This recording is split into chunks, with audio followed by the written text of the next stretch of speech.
some of the articles and stuff, but as far as the monetary purpose for doing this tonight, nothing will change that will go greater than what we have already plugged into the budget. Well, it's not just plugging in a number. I mean, I think that it does usually involve a lot of other things, and I think that he needs to be here to advise you, and that's my recommendation.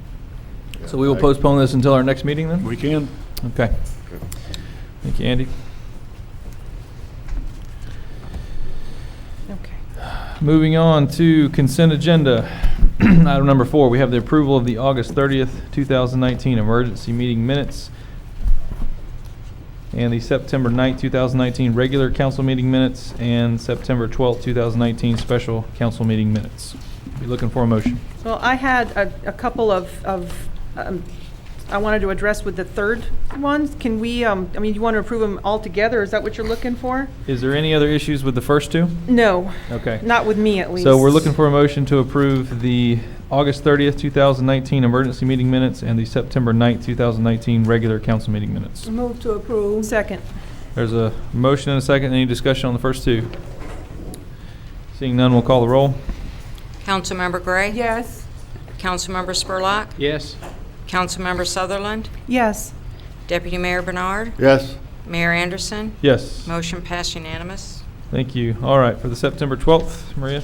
I just had a correction. I did not have accurate numbers on one of the comments that I made at the last meeting.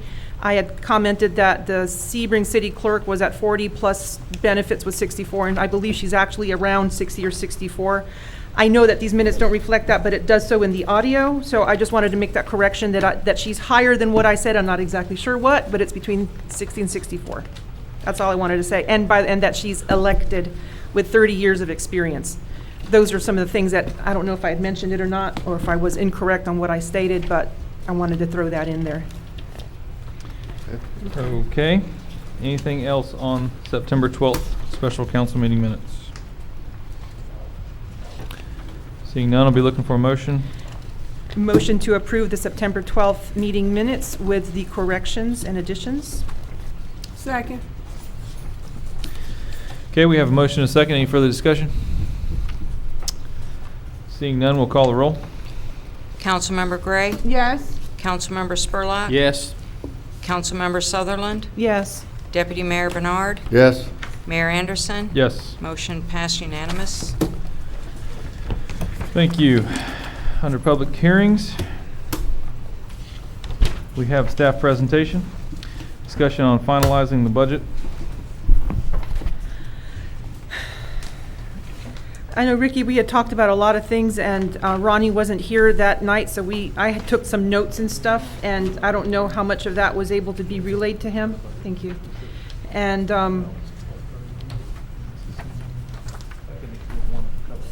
I don't know where to start, to be honest with you, because there were just so many things that we discussed. Well, I have prepared an executive summary Okay. that I'm going to read, and I'll have a printed copy for you to have Okay. in front of you as I read it.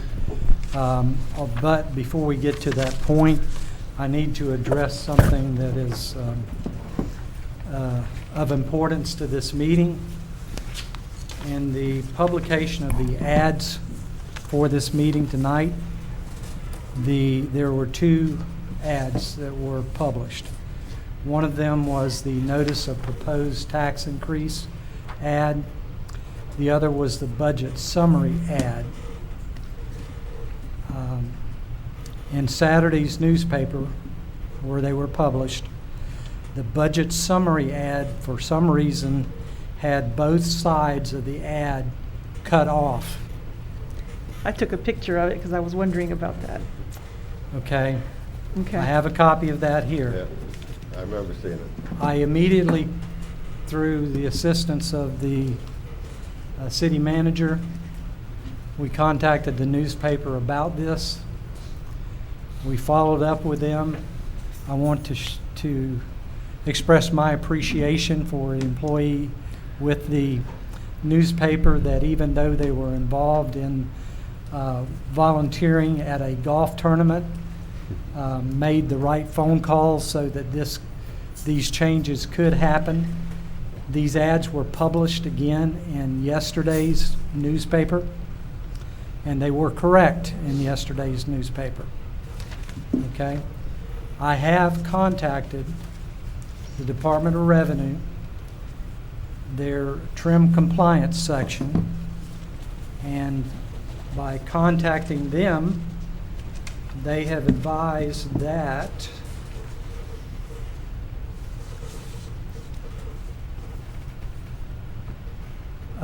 we need to do certain things as far as sending a letter to them from the newspaper, as well as a letter from the city whenever we send our certification of compliance report in, and explain to them or state the problems that we ran into with the publication. And they have advised that it will be a minor infraction if there are no other issues with the compliance package that we sent in. They always qualify their answer. So the qualification was if there are no other problems with our compliance package. So we are okay as far as proceeding. However, there will be a letter that comes to us from the Department of Revenue that says we had a minor violation because of the incorrect printing of the ad in Saturday's newspaper. Okay. I almost fell out when I saw the ad in Saturday's newspaper. So, but they did correct it. It was published yesterday, and we are okay to proceed. Now, what I would like to do is to go ahead and pass out copies of my executive summary. Now, Ricky, do you think that it would be best to open up a public hearing now? Can there be one for all, or do we have to open a public hearing for each individual item? The public hearing would be a single public hearing where all of these items would be considered. Should we open that up now? Yes. Okay. We'll now open a public hearing for Resolution 19-15, Resolution 19-16, and Ordinance 13-19.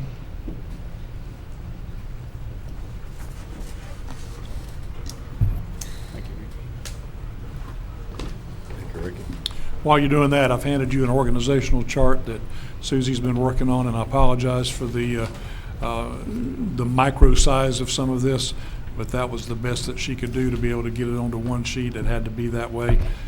We had told you the last time that we had Thank you, sir. 73 full-time positions. That is correct. We have 62 full-time, 4 part-time, and 4 vacant positions at the current time. The figures, or the boxes in green, are the full-time positions that we have added in to the upcoming budget. The items in the purple boxes on the bottom were the ones that did not make the cut. But if y'all want to discuss that, we can put them back in at this evening, I guess. But the organizational chart, other than the green boxes, are exactly what we had coming into this year's budget. Okay. David, Yes, on ma'am. this organizational chart, it says under the fire department chief, I thought we moved that, is that a fire inspector? That's in the Yes. green box on the bottom. I thought we took that out. No, you put the 2 full-times and the... Yeah, we and put the 2 full-times in, but I thought we removed the fire inspector on the last little, That's No, what we added in whenever we did You the put it back increase in when you the fire brought the assessment. adjustment back up.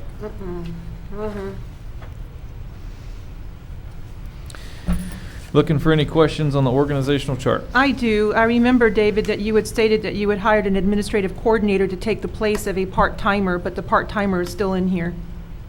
Is that a typo, or is that? An administrative coordinator to take the place of a part-timer. Yeah. That the Where is it at? assistant was retiring, and so Oh, you ended oh, up turning at- that into at a Public full-time? Works, at Yeah, Public Public Works. Works. Yes. So is that, it was not in the original budget, and now it is, and then it wasn't, and I don't know if that's, No, it's in there. That was so if she's retiring, why is she in here? because she's not retiring until the end of the year. She'll be But- in this budget for 3 months. For 3 months? October, November, December. So the coordinator hasn't had sufficient time to learn the job and be trained? Yes, he has. Okay, well, it's different than what was relayed originally, so I'm just questioning that. So you say it's a 3-month that she'll be here? Correct.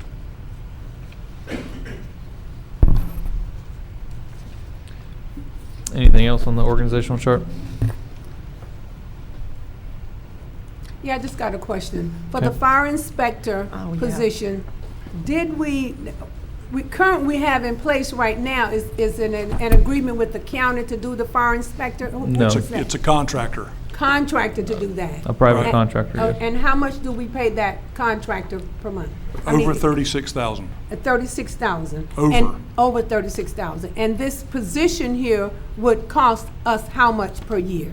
It comes in at captain's rate, which is Andy still here? Yeah. He can answer that. It's around 51 or 52, I think. But he's here 5 days a week instead of 1 day a week, and he would also be pulling duty as an as-needed firefighter and be subject to call-out as well, which we don't have with the contractor, of course. Correct. So the current fire inspector we have comes 1 day a week on Wednesday. He started a few years ago for about $35,000 a year, but we've historically paid him about $42,000 a year. because he- 42,000? Yeah, that's what he's gotten for the past couple of years. So the person that we have in-house would be about 48 to 50,000, but he would be here Monday through Friday. It's been quite inconvenient for a lot of the building projects and a lot of the events that we have going on for them to only be here 1 day a week, because if we ever need them on the weekend or anything like that, then we have to call them in special. It winds up costing us quite a few hours of work for them.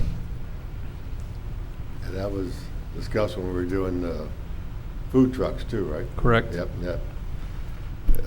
I'd rather have the professional in-house myself. Andy, I know that we had For a talked few about thousand this. more.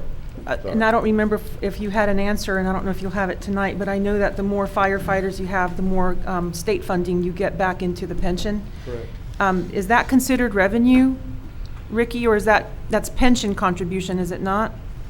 It's not considered revenue to the city. It's not a portion that would be supplementing the city's portion towards it, is it? Or does it? Well, there's two separate pools of money that go into the firefighter retirement fund. One of them is the city pays that.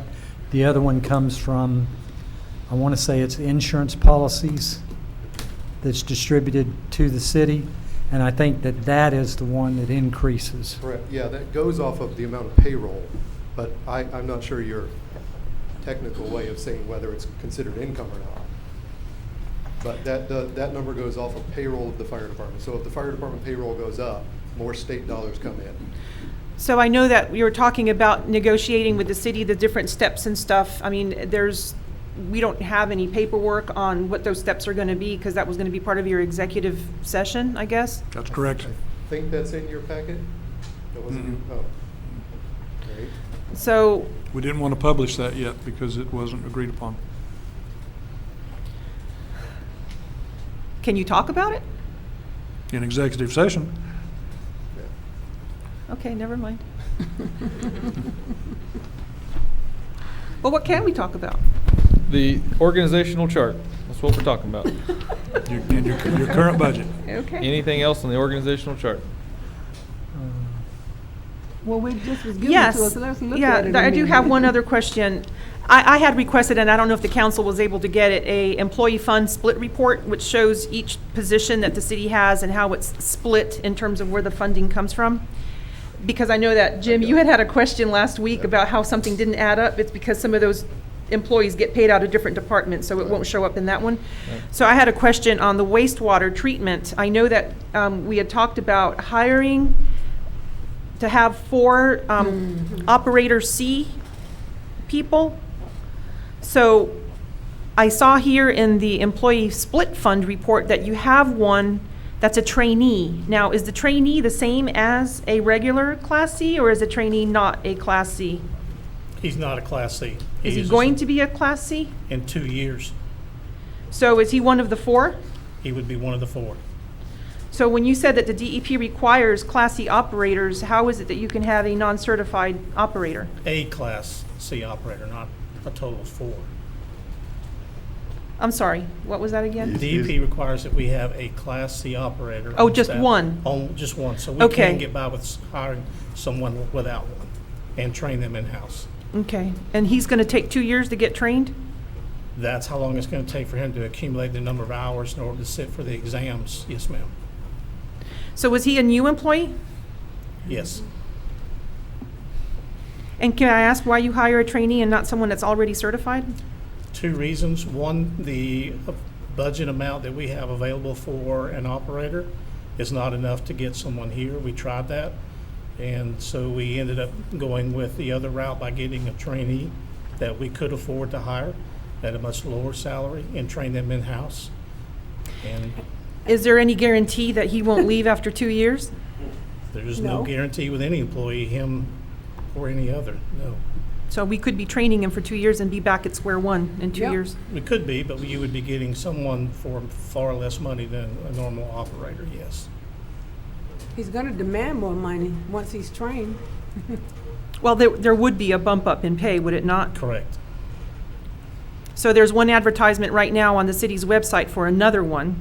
So Correct. you've got one guy that's a C right now, you've got a trainee, and then you've got, We've got 2 that are dual licensed C Okay. operators. We have a trainee. Okay. And we have one that we still have not been able to fill. okay. Okay. Anything else on the organizational chart? I did have a question here. We talked about, I thought we were going to make the finance person a full-time person. Not the director. What you all had actually discussed was getting the financial analyst. But I thought that, I could have sworn that there was more money going to be set aside for a full-timer. A full-time financial analyst. No, well, director. I don't remember that. I might be, I thought that's the way the conversation was going. I must have misinterpreted. No, it was the amount of money that a financial director would cost versus an analyst. The analyst Yeah, was no, I proposed know, I to be mean, lower, so that's why we went with that.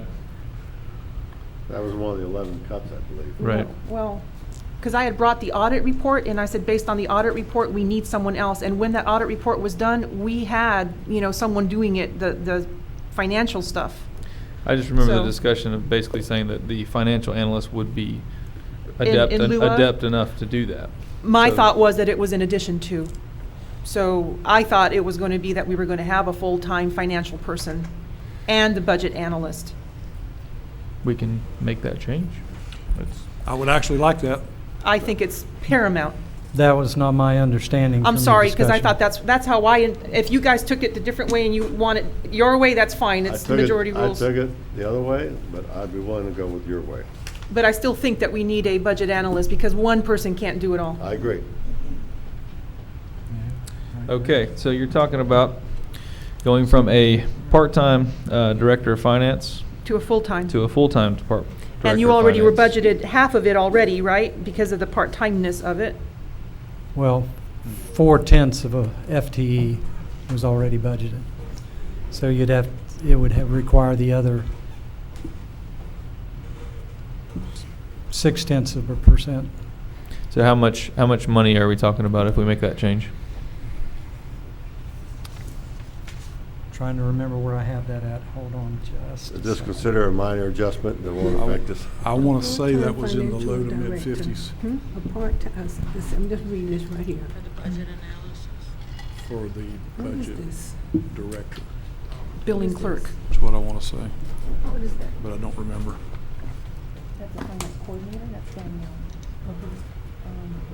Right now, we have a CPA consultant, I guess. And then he's a part-time, but the financial analyst is the one who's added to it. CPA. And this is full-time. And Ricky, what fund would you take that out of? That was general Reserve fund. balance. Reserve, you couldn't take it out of the utility because it's applicable since there's utility work involved with that? It could be, and that gets back to the discussion that we had relative to, do you just arbitrarily assign a percentage to it, or do you do a cost allocation study? So could Well, it be, you know- either way, it could be, yes. Right.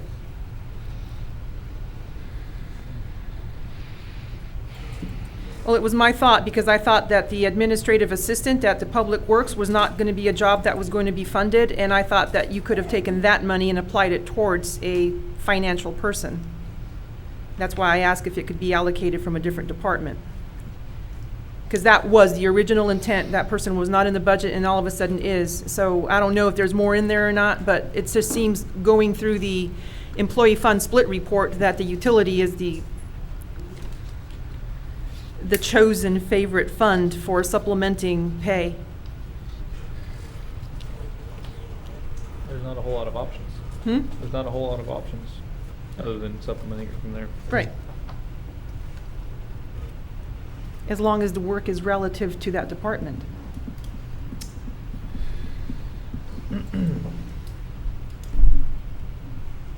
Well, right, while Ricky's looking at that, is there anything else on the chart? No. The building supervisor, now that's 2 utility senior building? I don't understand that. What is that saying? Where's Building this? supervisor R. I can't make it out. It's so, it says building supervisor in the yellow. And then you've got 2 senior billing clerks, that's Savitri and Karen. Then you've got the billing clerks that are at the front window. Then you've got the utility workers and the meter reader. Oh, those are the 2 guys that go out and do water cutoffs and stuff. Correct. Right. So you have 2 of those and a meter reader? No, it's 1. It's one each of the lower. Oh, worker 2. 2, it's a classification. That's Yes. it. Okay. Yeah. Gotcha. And I apologize for the fine print, but that was really the best we could do on the spreadsheet. I think I like the old colors better. You like the I old like colors this- better? Okay.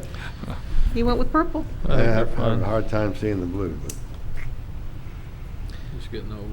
they're getting old. Feeling young. You got a number yet, Ricky? I am on the verge of it. Hold on just a second. Okay, so while he's looking up that, go over to human resource. It's administrative service clerk. That's a part-time. Correct, that's Linda. It's Linda? Linda. Linda, Person named Linda works upstairs. Oh, I have that number now. Okay, Okay. what do you got? The salary dollars on that would be $49,178. That would be the addition, or, That would be the additional amount. okay. And that includes benefit and insurance? wouldn't think so. No, that's just the salary amount. What's the benefit? Was that like insurance is like 5,600 a year or something? I mean, a roundabout number? If they ever give us the final number on that, it's around 5889 or something like that, with Okay. the projected increase. So now we're up to 55,000. There's a retirement plug-in, is there not? Mhm. Yes. That's a, What's the percentage of it? It's about 12%. 12? so it's another 7, Huh? another 7,000 or Yep. Well, just round it out to, I mean, there's a contribution from the employee themselves as well, but it's We're gonna gonna go be up. up only 60. And if you're looking at a 3% increase on. Normally, everybody. 28 to 32% is what you add in extra for benefits. So you're looking at an additional roughly $65,000. Yep.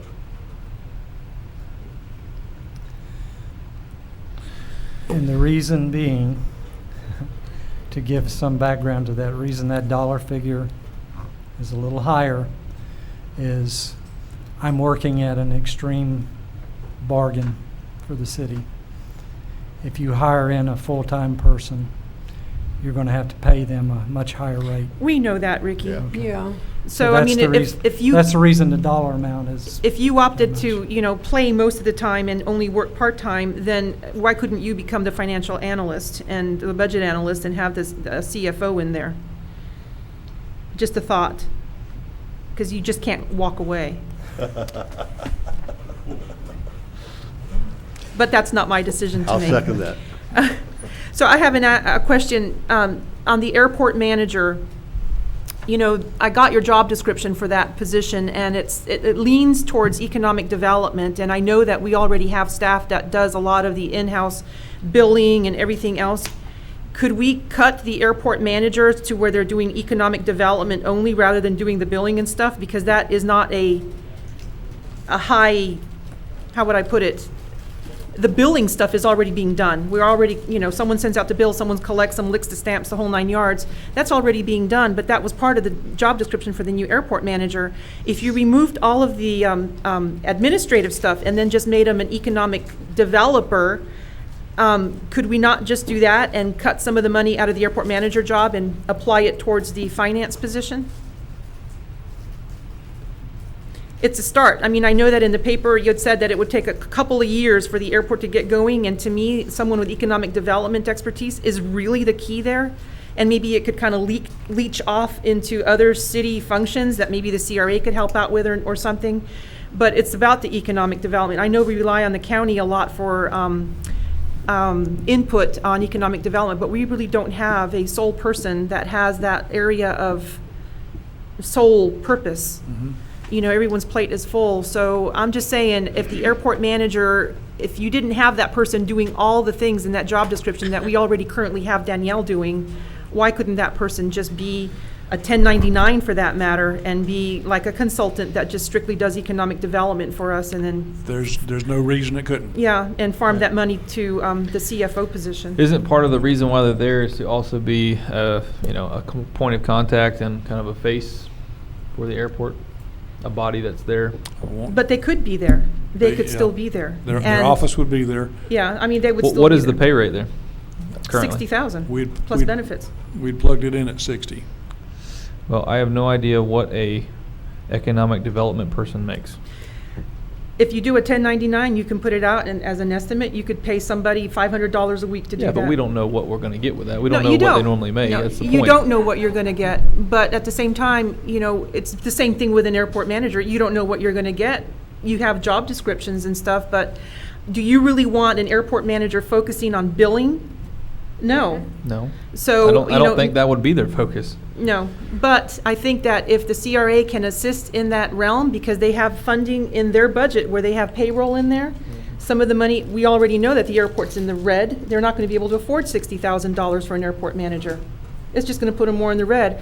Why not make that a specific economic development person that can use some of the CRA money along with some of the money out of what's currently budgeted for airport, and take the bulk of that money and pay a CFO? Because to me, there's nothing more important than a CFO, more so than an airport guy.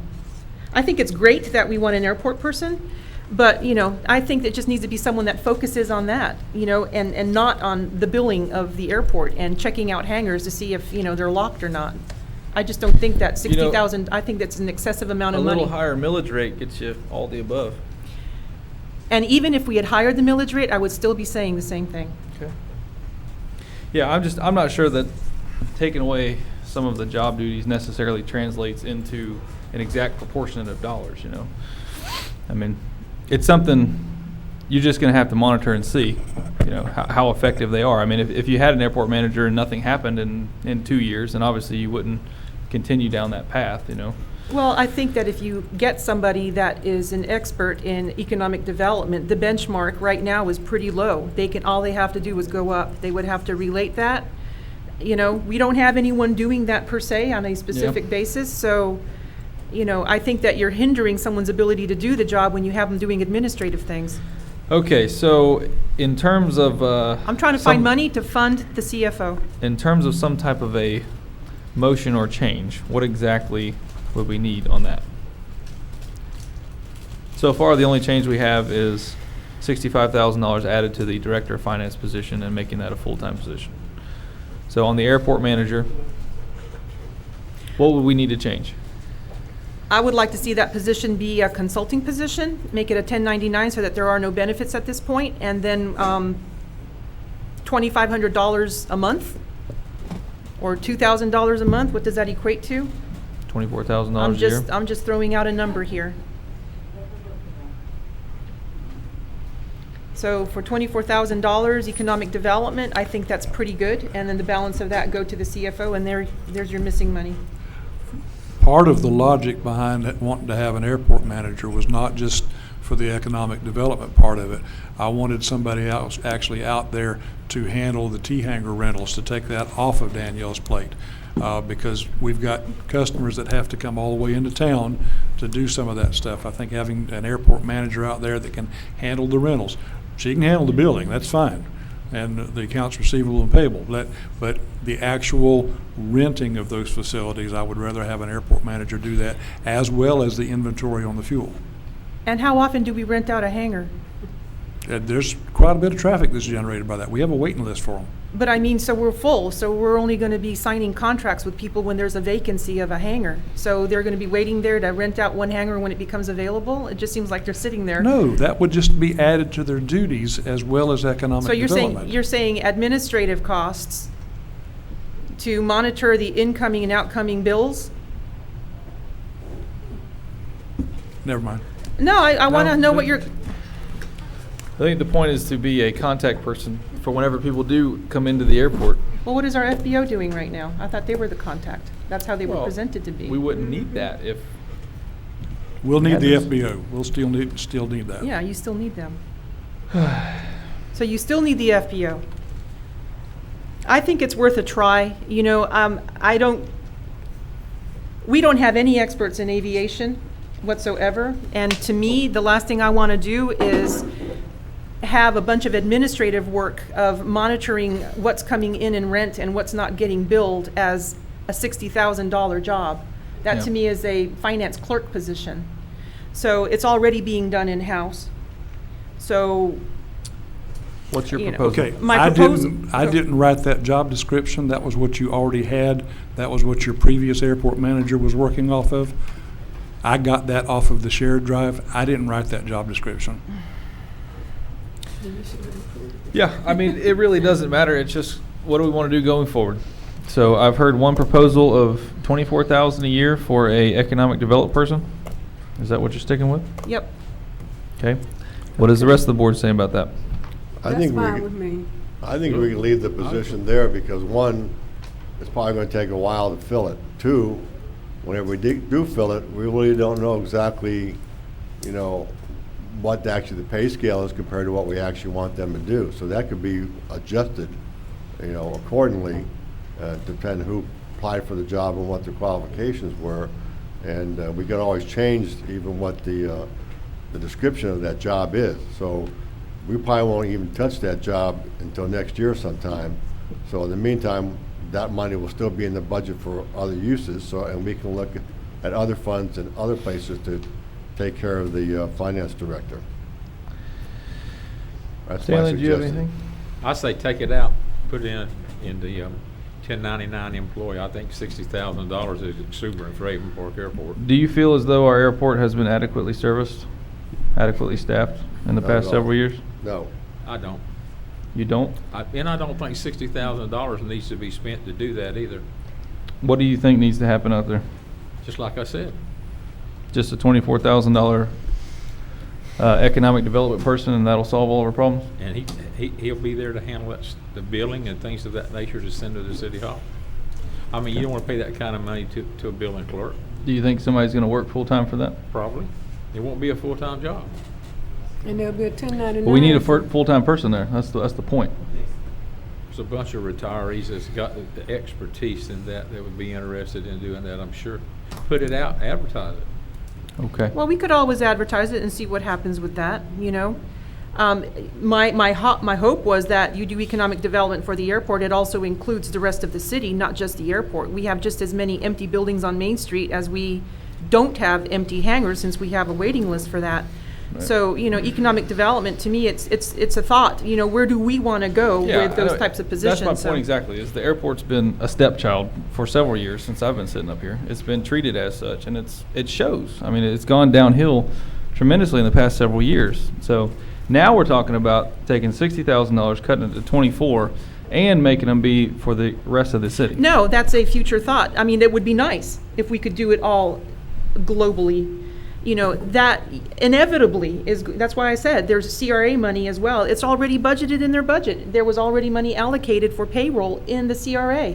You can apply that towards the 1099 or a part-time job or whatever. But, you know, I think that we need to really massage the direction that we want to take globally with the city, not just the airport, because not everyone wants to move to the airport. We know that. I get that, but there's so much potential out there that we have not taken advantage of. There hasn't been much development out there in the past No, I get that. several decades. I Okay, mean, so a guy with real estate expertise and is going to sit at the office there and collect bills and send out bills. What else is that person going to do if you want a face of someone sitting there? For that, just take the billing clerk and park her down there. Economic development also. That was not in the job description. So what I'm It's been asking, talked about the entire time. That's what that's they why would be I'm doing. bringing it up. That's why I'm bringing it up. Well, whether it was a label or not, that was the intention. We all know that. Well, let me just say this. I think what, in the job description, what should have been put in there, it should have been massaged a little bit. You know, take out what, I know you say you took that job description from the website. That's fine, well and dandy, but in the past, the city manager was the airport director. So now, I think you should have taken that job description, massaged it a little bit, put it in there what we really, really wanted in there, and then submitted it. Well, then why don't we do this? If we're going to get, if Ricky can come up with the money for the CFO, because that's really what I'm trying to do here also. It's all coming out of reserve funds. Okay, so if you end up keeping the airport manager, before you start advertising the position, I would like for the council to have an opportunity to have input in that job description before it's just advertised. And that's fine. And I thought there was something in there about economic development. I thought there was one line in there. One line, the about- rest of it. About marketing. It was mostly administrative stuff in my eyes. I think real estate should be part of it as well, but that can be added in later on. But if we leave it intact, and that person not only is the airport and they can do economic for the rest of the city, I'd be for that. But I am not for 60,000 for one person to sit at the airport. I agree with that. Yep, Yeah, I agree too. Very agreeable. I agree with that, so let's leave it in and let's see what happens. Obviously, I no can one handle it. is opposed to us seeing the job description later. Yep, please. So at this point in time, that stays as is with the assumption that we will be approving the job description later. Okay. So is there anything else with the organizational chart? None. Nope. All right, so the only change we have thus far is adding $65,000 to the Director of Finance part-time position, making that a full-time position. I agree. Correct? Okay. Well, that's item one. We have the executive summary of changes. Is that something you want to go over? Or? Yes, I thought I would at least read through this for the benefit of it being a public hearing. At the council meeting on September the 12th, staff was directed to make changes to the budget for the final budget hearing on September 23rd, 2019. Those changes have been incorporated into the document that was provided to you in a PDF file as well as hard copy. The changes include the reduction to equipment for mowing the airport and sewer plant. This will be requested to be funded by grants to the airport. Reserve for contingency was added to the general fund. Additional funds were added from the fire assessment to assist in funding 2 firefighters and a fire inspector. Health insurance was added for council members. Add $1,000 of additional travel to the council budget. Add financial analyst in the finance budget. Add contract mowing for mall and other locations, and add a code enforcement officer. Additional items were decided, those included an increase for non-union employees, but it does not add to the base salary of those employees. The last payment in lieu of taxes that was received from the Housing Authority was $9,200, and that was in 2015. There was also requested an explanation of contractual services from page 36 of the budget, and there was also a question relative to the rate of usage of water meters. Okay, has there been contact with the Housing Authority about that pilot payment? No, not yet. What was his answer to that question? No, not yet. Not Not yet. yet. Can we talk about this executive summary? Sure. You say here that additional items that were decided increase for non-union employees does not add to the base salary of those employees, Correct. but it does add into perpetuity that raise. So, Right. right, It would keep them at the current rate that they're at now. it'll be on top of what they're making right now. I mean, a raise is a raise, it stays forever. You don't get to take it away next year. Exactly. You're paying me $10 right now, you're gonna give me $1 raise right now, I'm gonna have $11 next year, and in 2 years, I'm still gonna have those $11. My understanding was that the money that would be provided this year was the same as what was provided last year, and that it was not to become a part of the base salary. If it's not a part of the base salary, then it's not cumulative as you go forward. So what you're saying is that the 3% raise that all the employees got last year goes away if we don't do this? That's my understanding, as it was explained to me, that last year's 3% increase that was provided to the employees was not to increase their base salary. So going forward, if it did not increase the base salary, then any percentage increase would not be on what their current salary is. It would be on what their previous salary was. I thought I thought you said that, I thought they said that would be like a bonus and we couldn't do that? No, I used the word bonus, and the city attorney corrected me that that was something that could not be given.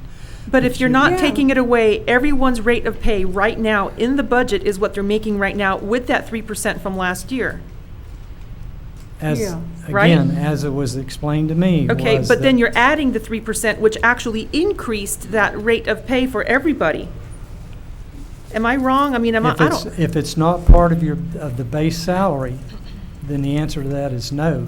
It would not increase what their current salary is. So And that's how it was explained to me at the last meeting. That was the meeting on the 12th. Because there was a very lengthy discussion on that, and that's what I took away from it, that raise that was given the employees for this fiscal year that we're in right now was a raise that was not to become part of their base salary. So it would be like a bonus. Yeah, like, all right, Jerry, what can we call it that says we gave them a 3% increase in pay at the end of last year, but this year the base salary stays the same as it was without the 3,000? Just don't call it a bonus, just leave it What do we call alone. the $3,000 we gave them? Well- That doesn't become cumulative. Yeah, well, see, that's the problem. It's the double-edged sword thing is, it's either a gift, like a Christmas present, which you're not allowed to do, or it's a bonus, which recognizes the performance of all the Yeah. employees that you give it to. Okay? I mean, it doesn't, so you see the problem with giving one across the board is you're now telling everybody, you've done a wonderful job, we're gonna pay you some extra money. And so if somebody has to be terminated in a week or two. Well, what if you called it a COLA? Then that stays as part of their pay forever and ever, right? That's correct. It becomes a part of the base salary. And then that isn't a reward raise, that's just a COLA. So they got one last year. Why can't that one just stay on the books? I've not researched it to see what it was designated. Does it matter? Last year. It does. If it did not become a part of the base salary, it makes a difference.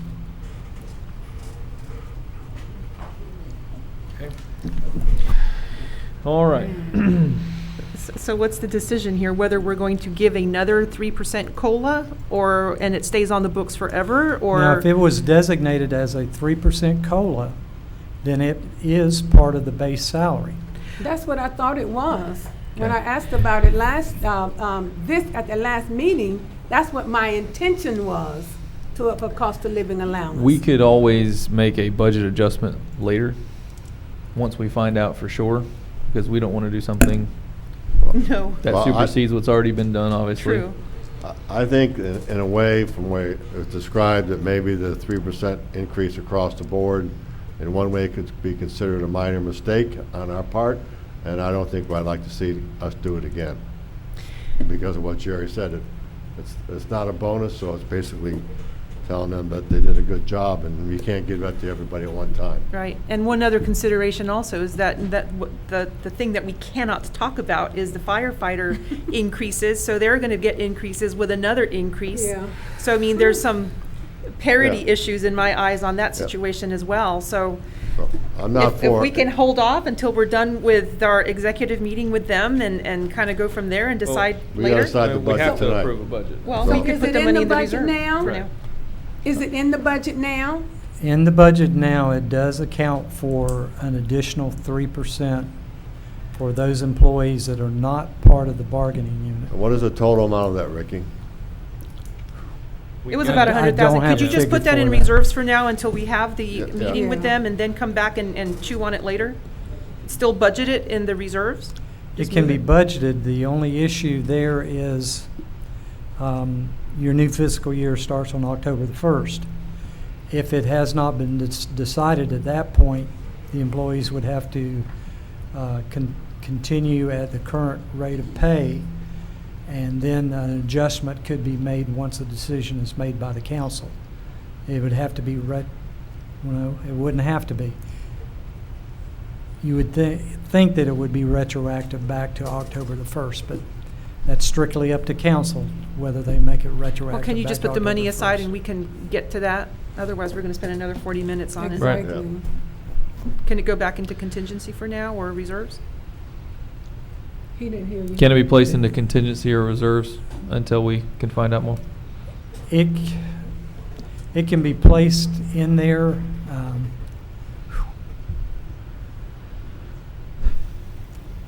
The only issue that I'm looking at is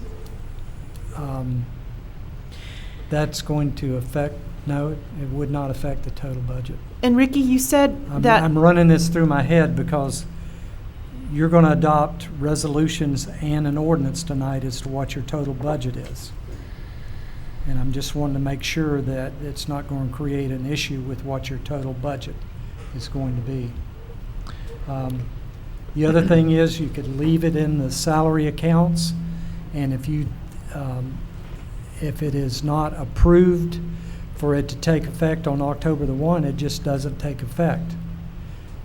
And then later, we can do a budget amendment, pulling those funds from those salary accounts and moving it to your reserve for contingencies account. And that would not require an ordinance as long as we do not change the, or as long as the total budget is not increased. So if we did that and cut it in half, that would pay for the financial director. We can make that decision at a later date, so. Yeah. You'd made a comment that this would not, that the unions would, that one of the unions wouldn't get this, is what you were saying. No, what I was saying is that the discussion at the last meeting was specific to the non-union employees as to whether they would get an increase or not. The union employees have step increases that they receive automatically. Right. But some of them have topped out and they don't get step increases Correct. at all. Or it's an off year or whatever. Okay, so what we need is an approval without the pay increases taking effect until after October 1st. If so And then we decided. would have a meeting in between that time to establish that yea or nay. Between now and October 1st? No, after. After. Okay. They're not taking effect on Okay. October 1st, All which right. means we have time I'm after good that. with that. Yeah. Okay. I'm good with that too. So whenever we make our motion to approve, we'll just have to add Okay. those And just items one in. last thing, just to be clear on it, are you still saying that the 3% would be for everyone except union employees?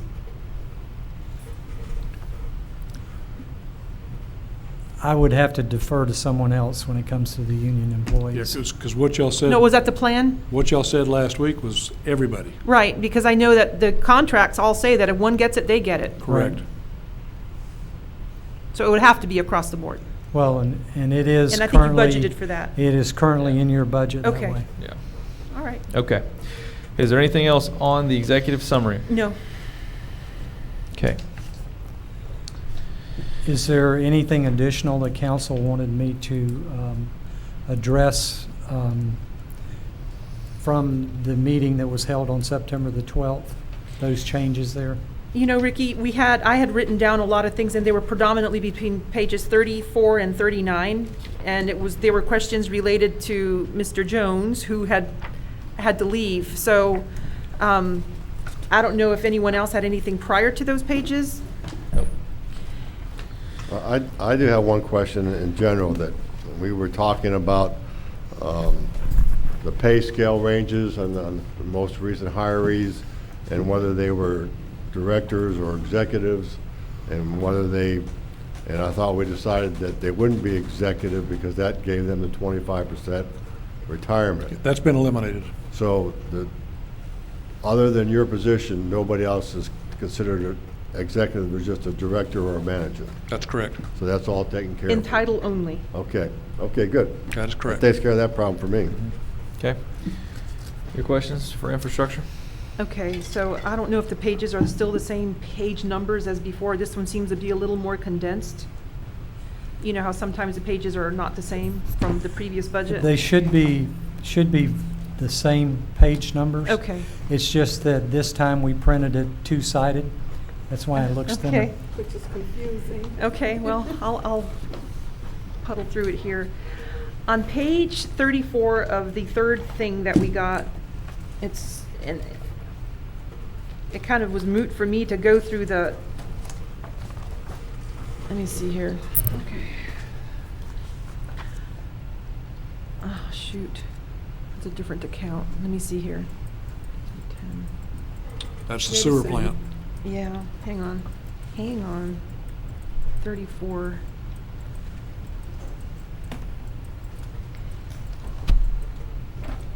Well, let's just look at the obvious one where it says $30,000 increase, professional services. Okay, I found it. Can- I'm sure we explained it before, can we just explain it one more time? If that's what her question is. That's my question. Where are you, Jim? On page 34. wrong? The first initial proposed increment of 30,000. Like I said, I'm sure we've gone over this, but Okay, Under while everybody professional else is services. looking up. I see it. Yes, sir, we put additional funding in addition for professional services, anticipating the need for engineering and others for projects Okay, that we have. I'm good. That's all I need to know. Thank you. Okay, I found the one that I had. It was the suffix numbers 4310 on the electricity.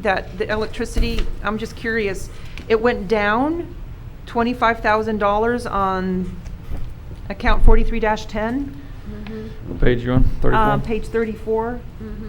And I was just wondering what went down, what costs were attributed to being remedied there? In the current fiscal year budget, we saw where the payments were being made for, or being applied to that particular line item for the power. Then we also looked at the number of months remaining in the average bill for that month after month for the power, and saw that there was going to be additional funds left over in that particular line item. So that amount of money was removed from it in order to be used elsewhere in the budget. But the actuals for that in 2016 and 17 was $80,000. Okay, And now it's budgeted at 60,000. sorry. Did you turn off a pump? Yes, sir. So, and this too goes back to the discussion that we had about updating the processes at the wastewater plant, trying to get them more modernized to use less energy. We've also been conducting a lot of repairs on our lift stations that have been running continuously because the maintenance had not been done on them, so they just continue to run and use up power. So we're making the necessary repairs, changing out the ones that are damaged or unable to be repaired, so they're more efficient in using less power overall. Okay. So we're trying to make sure that we don't use as much as you have in the past. Okay. Okay. Good deal. Anything else on page 34? Yes. Okay. On account 4510 on that same page, There Okay. were no actuals, or there haven't been. Has it just not been registered yet on the actuals for this current fiscal year in regards to that account? It's, let me get a, Property and other insurance. yeah. I just didn't know if that just wasn't, you didn't have the numbers for that and it didn't get inserted, or if it just didn't happen. That is usually allocated at the end of the fiscal year. It is paid as it comes due, but then at the end of the year, it's allocated out to the different departments. Okay. Is that satisfactory? Yeah, I just, okay. All right, and then account 4630, same page. Other repairs and maintenance, there was a $40,000 increase there. Is that also part of the sewer improvements and stuff?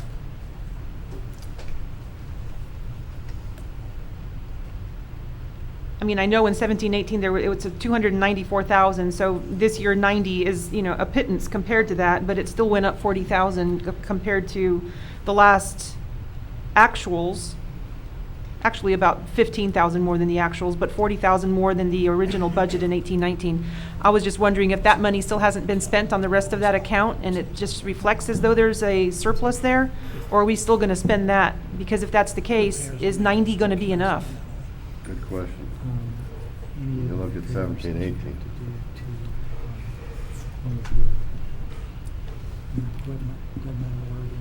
Okay,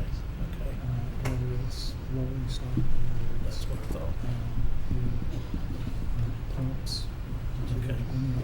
Okay.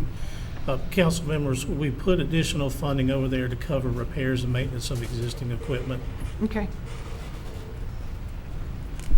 You said to cover what now? To Existing cover equipment. additional repairs to our existing equipment. Oh, existing equipment. Yes, ma'am. 4640. And then the same thing with the repairs of machinery and equipment, machinery repairs and maintenance as well.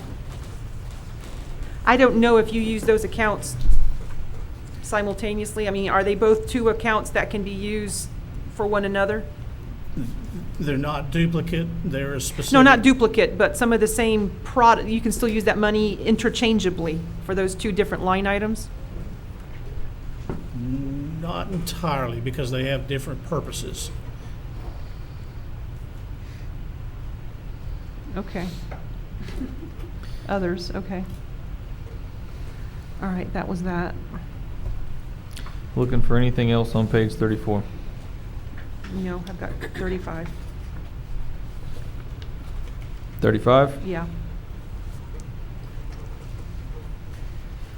Okay, we've talked Okay. about the effluent. I mean, you go ahead if it's, you Yeah. have something there. I had on the last one, I think it was account number 6355. Yep, it's the big one. What was that? Septic processing facility? What page is that? On page 35. 35, that's the heart Yeah. of it there. That's the water extension, that water sewer. Right, that's the wastewater treatment plant. That's the new wastewater, what is that now? No, this is not for a new plant. I want to make that Rehabbing. point clear. This is to take your 33-year-old wastewater plant that you currently have To rehab it? and rehab what you currently have, yes. Okay, And those funds will be used, that project, we will come to the council if we receive grant funding for it, and okay. only. So that might be a big maybe, 202,350,000. Correct, it's in the But that's the budget. grant, right? You That's said. correct. So we've applied for the grant, and we're pretty confident we'll get it, but I wanted to make sure it was in the budget, so if we do get it, it's there. All right, and then right above it, it talks about the wastewater treatment plant effluent pond, $850,000 for that. Was that also part of the grant? Yes, that'll also be part of the grant. There's enough funding there for both. So out of those two issues, though, the effluent pond and the septic process facility, if you got a grant for only $1 million, which one of the two would you end up doing? If we only got a grant for $1 million, we would make as much of the repairs to the existing plant as possible. Okay. Most likely starting with a digester.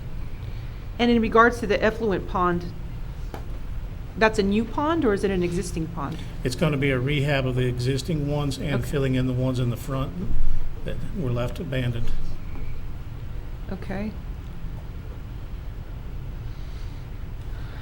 On account, anyway, I'm done with page 35. Anything else on page 35? Page 36? Hang on.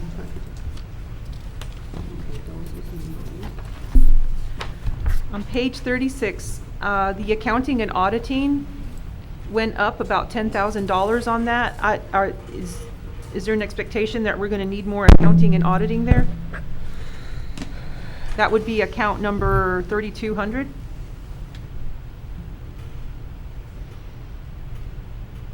I don't see an increase of 10,000. Well, you had actuals of 3,700 one year, actuals of 9,300, which was the highest amount in 2017-18, and a highest of 1,800 in 16 and 17. It just so- carried over because you have the budget was 20,000 for 18-19 and then 20,000 as 19-20. Yeah, but I'm saying it's never been higher than 10. Right. So the 20,000 adopted in 18-19 was high, but it wasn't used. So does that one still need to be 20? In my opinion, no. We could probably cut that in half. Okay, let's do that. This does nothing for the general fund, correct? Correct. That's okay, though. That's still money saved. Let me just say that the reason that the 3767 figure was there, the billing for the accounting and auditing services, we just recently received a final billing for the audit that was completed for fiscal year 2017, 2018. So that has been allocated out now, but that figure you see there of 3767 is going to be much more than that. How much more? Is it going to be under 10,000? Well, will it make a difference if we get the grants and you have a single audit? Yes, it will. So we likely will have a single audit. Looking at the figure, anytime we receive over $750,000, Yeah. you are subject to a single audit, Okay, so which is a much more in-depth audit. so that should stay 4,000. That should stay then. Okay. Okay, so say that one more time. The 20,000 is staying, or no, it's getting cut to 10,000? No. I'm talking about a different, that's, perhaps it should stay. I was looking at item, I had already moved off that page. Because he was talking about 3,200. Yeah. Accounting and auditing. Yeah, well, the 20,000, I guess it should stay then, because if we do a single, but that's just this one department. I don't know about all the other departments that would have incremental pieces taken out of them as well, because I Well- know you share it across the board. Well, this fund was not subject to a single audit during the last fiscal year. If they receive these grants, they will be the subject of a single audit for this individual fund as well. Okay. And you don't know what that costs? It's just more time with the accountants. There's a lot more time involved in a Okay. single audit. Didn't we spend a lot of extra time with them this time because they had to go in there and do a lot of different things? I mean, There was a lot more testing, yeah, and it went more in depth. We had to do a lot of, from the your finance staff, we had to do a lot of research to pull information together. They had to review all of that information, and they came back multiple times with additional questions. Each time we would provide information, they would come back with another completely new set of questions to ask. well, I believe there was a single audit done in 17-18. I think there was a final closeout of a CDBG. Wasn't there a housing that was finished? I'm not Yes. sure, so maybe that's why it was so high then. I still think 10,000 is enough, because it's going to go across the board anyway, not just out of this one account. Right? You'll split the funds for that? Anyway, I don't want to haggle over $10,000, but I think it's 10,000 sufficient. That's just me, but. Okay. Anything else on page 36?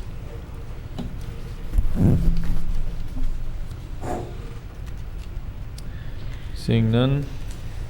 Page 37. I had a question on Public Works software. I don't think I had seen that one before. Is that a 20. different setup of software for Public Works? Where is that at? On page 37? at the very $20,000, top? third line down. Oh, yeah, I see it. I mean, it's not in as a total, it's in as an increment? So is it a yay or nay in the budget? That was how it works. It didn't carry over. It had a base of The- 40,000. I don't know if that's part of your current charges and obligations. Is the 20,000 part of that 60,000 total? The $40,000 is what your current expenditures are in this line item. You have to understand the nature of other current charges and obligations. That is a catch-all account, which is when you can't classify it as anything else, it gets classified as other charges and obligations. So there are multiple things that make up that for your current year. Now, the item that you see there for $20,000 is for software that is called iWorks. And I would defer to Ronnie as far as the capabilities that that would provide for their operations.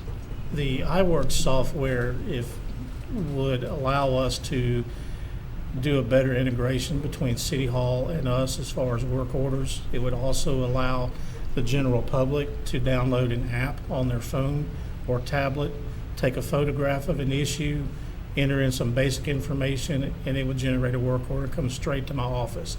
They wouldn't have to call City Hall, try to explain the nature of the problem or where it's located or any of the issues. It would just really be a tool that city employees and the public would utilize to streamline our processes for getting work done. I didn't know that. I think that's a great idea. Would it also be able to send messages, or is it only for? Yes, we would be able to, it would automatically be able to update them. So once we receive the work order, when the work is done, we would update the database and it would automatically notify the sender of the issue that's been rectified, what was done.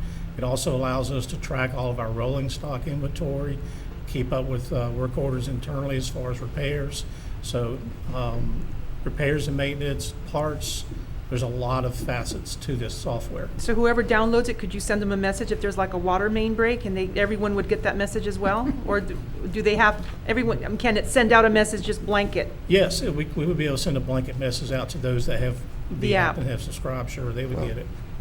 I think that would be a great asset. I did too. I had a lot of people question. Yeah, I did too. Notices that. Rather you than know, what- Facebook, not everyone has Facebook. They want to know so- if we could use the sheriff's department to send out, call everybody's phone number and tell them that the boil But then it water would have gone to notice. the entire county. Yeah. Right. I may suggest that a lot of churches could have done the same thing, helped out a lot of people, because they have ways to contact the parishioners, so. Okay. Anything? Something else with this software down the road, if you wanted to add code enforcement to that this has the capability to be able to address code enforcement and the photographs of violation of codes and things like that as well. So even though this amount doesn't include that, say next year you wanted to include code enforcement in this, that would be simply the addition of another module. So to is the this software. what you guys originally wanted as new software for the city so that it's all up to date and not 30 years old? Is this part of that? If we opted next year to go for that software, would this be compatible with that, or would it be, Yes, according to or would it be an iWorks. orphan? Yes. Yeah, according to iWorks, and we discussed with them the possibility of the city utilizing the new software for the finance office, and they assured us that it would integrate and work between the two. That was one of my questions that I actually had for the company, was to make sure that whatever software we went forward with, it had to be seamless. We didn't want to run multiple platforms. As long as it's compatible. Okay. While we're talking about software, I just think it's worthy of note that we have been advised by the current vendor that provides the finance and accounting software that we're using, that we have no choice but to go to their new upgrade, We do not have information from them as to whether there will be additional cost associated with that. They have, basically, they have, through a progression, have totally eliminated the software that we're currently using. We're one of the last places that have this particular version of the software for finance and accounting. Understood. Okay. All right. Moving on, page 37. Wait, there was We're one, on yeah, we're still on, 37. yeah, we're on 37. That's what I say. Oh, I'm I sorry. have a- We're moving down, Okay, page moving 37. down. I'm Okay. sorry. On my old book, I don't know why, because I didn't put myself a note here, on the water meters, I got a question mark. Can anybody, We What- originally, it was 1.2 million. We cut 700 out of it and left us with 500,000. There was a discussion last time of did we actually need 500,000 in there or not? Do we Thank need you. $500,000 budgeted to buy water meters this year? No, sir. I think we can get by for less. How much less? 450,000? We have to replace several thousand. We have 474 in stock. The question came down to how many can we get done in a year? That was Exactly. what we were talking I about. doubt we'll get 400 done in a year. then we don't need to order none? We're really aggressive. And we didn't know how long it takes to reorder them as well. Okay. I had this discussion earlier today, and if we can, and I'm not saying that we'll be 100% able to do this, if we can dedicate 2 individuals to just to do meter change outs, we can do a minimum of 20 meters a day, so 100 meters a week. That would put us at the 800 or 900 meters that are currently in failure mode through December 1st of January, getting those changed out. So that would eat up the 474 in inventory and require another reorder. How much none are of they? those meters rehabable? I mean, when you go by and see one's tore up, if it's the radio or is it just actually toast? That we won't know till we actually get to it, but you're right, there are certain symptoms of a meter that, you have your brass housing, which is almost always not an issue. You have an ERT that goes inside of it. It's connected by wire to a transmitter that's, up on top of the ground. Right. Sometimes it's defective, sometimes it's the ERT that's gone bad, sometimes it's the battery that's inside it that's gone bad, and sometimes, the whole thing is gone out. So we won't know until we get to each location what the actual issue is. So you're replacing it totally? So we could either replace it totally, or we could just repair the existing one, and we won't know that till we get there. Ronnie, are these commercial and residential, or These are just? just the residential. We don't have that many in stock for the commercial ones. We've got a half a dozen of each size, I think, maybe no more than 20 of the 3-inch. Yeah, no more than that. How much are the meters For residential, for residential? a few $100s a piece. A few $100s? Yes. Okay. I don't have the exact figure. So let's just come up with a number of the most that they could possibly put in a year Well, while you're looking at your and numbers. budget that much. Okay. Yeah. What was my question? 20 a day is pretty aggressive. That's why I said I'm not saying I'm going to commit to that. Yeah. That's just a possibility. Of the ones that you would be replacing, are you replacing them with the same make and model? We are going to replace them with what we currently are using, yes, from the ones we purchased from Avanti. And the ones that you're ordering will come from them as well? Correct. So I think realistically, the most that you could possibly spend would be about $300,000. That's not including commercial meters. Right. So, Yeah, That's- this was only residential, he said. That's if you anyway. replace 1,000 meters, correct. which you probably won't do in a year. Probably not. Okay. Ronnie, So 350, we're at 500 now, 350 would more than cover it. yeah, So is that agreeable? yep. Yeah. Yes. Okay, so we'll change the 500,000 to 350,000. I knew I had a question about it, but I didn't remember what it was. My I got you, question- Brenda. Yeah, and my question is, on the residential versus commercial, I don't know what the number is, if there's such a number, but do we know if residential is what is it, 70% of the city is on residential meters, the other 30% might be commercial? Is that- I think the percentages are more skewed than that. I think you have more residential than 70%. So in terms of the revenue from both, which one, who gives more, where do we get more money from? The residential as a whole or the commercial? Residential as a whole. Residential. By how much? I mean, is it like hundreds of thousands or? I don't know. It'd be I don't know. Because, I mean, Percentage. commercials use a lot of water. They really don't, though. I mean, the water itself is cheap. You mainly the sewage, water and sewage combined. So, I mean, it's got to be at least close to 90% of revenue from residential. Residential? Yeah, Mhm. But that's just water, that's not sewer. Water you're and saying. sewer. Okay. and that's the beauty of it. A lot of Okay. commercial places are only using the different nature of the business now. With with larger companies like Nucor, we have so much, sewage coming off of it. That's a different story. But Okay. So that dropped to 350, you said, right? yes. Did you get that, Rick? Okay. I don't have anything. Moving else down on that. 37. Anything left on 37? The account number 6400 on page 37. The machinery and equipment, I think that we had discussed that before. Did that go up again, or was that the same number as before? I believe that was a question for Ronnie. What is the additional equipment? Yeah, what was the and- additional $520,000 that was added to that account? That was to cover all the equipment that council seemed not interested in purchasing, tractor, mower. Those are two of the pieces that come to mind. So that's been taken out? That should have been taken out, yes. 735? I mean, there were some things that we took out. The Yeah. numbers didn't change.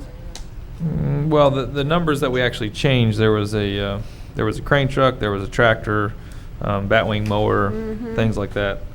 What I'm saying, the figures did not change on this page, is what I'm saying from the Right. last one.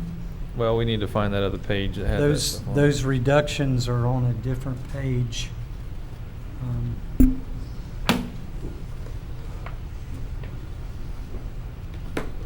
Yeah, I saw them someplace.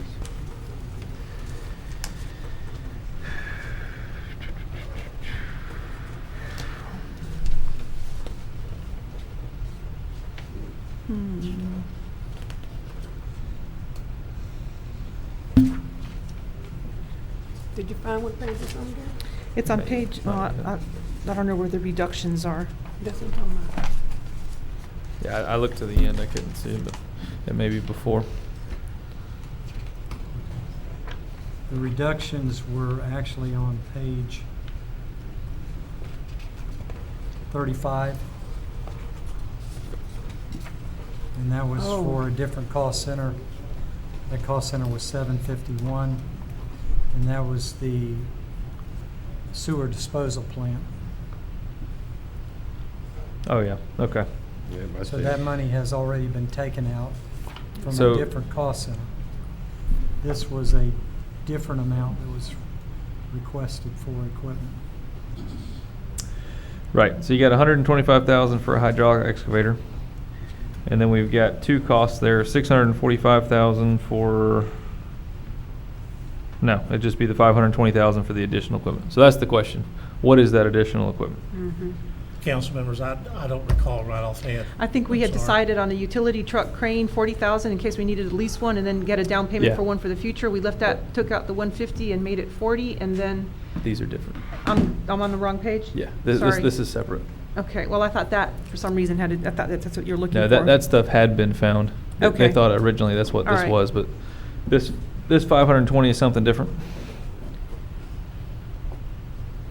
So, okay, because I put that number in here, but I don't remember why.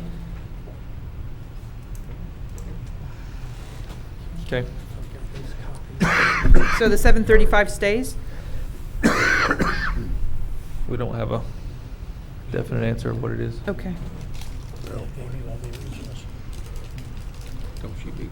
Obviously, we can get a response later on of exactly what that is. Yes, sir. Obviously, if council goes through this and goes ahead and adopts it, we already know what the deductions are. And Right. it doesn't matter what we try to purchase, we're going to have to bring it to you, and you can either tell me yes or no. Right. Okay. So that's going to be sitting out there? Anything else on 37? No. 38? Oh, I got no changes. We got 5 more to go, guys. Come on. Yeah, I didn't have anything on that one. Nothing on 38, page 39. Question on the mechanic, how much will that cut outside vendors on needing mechanic work done? Considerably. I don't have the total figure, sir, but I can tell you that they have called us wanting to know, did we hire somebody, because they certainly miss us. And I've gotten that from several people wanting to know where we are and what happened. I think you're going to see a significant savings on that. Okay. Unless I'm not getting my microscope out, I don't see mechanics on this. Oh, where would you have that?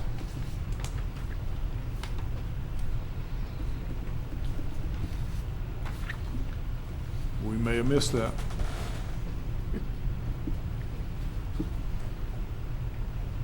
Is that under, Nope, there he is on the very bottom.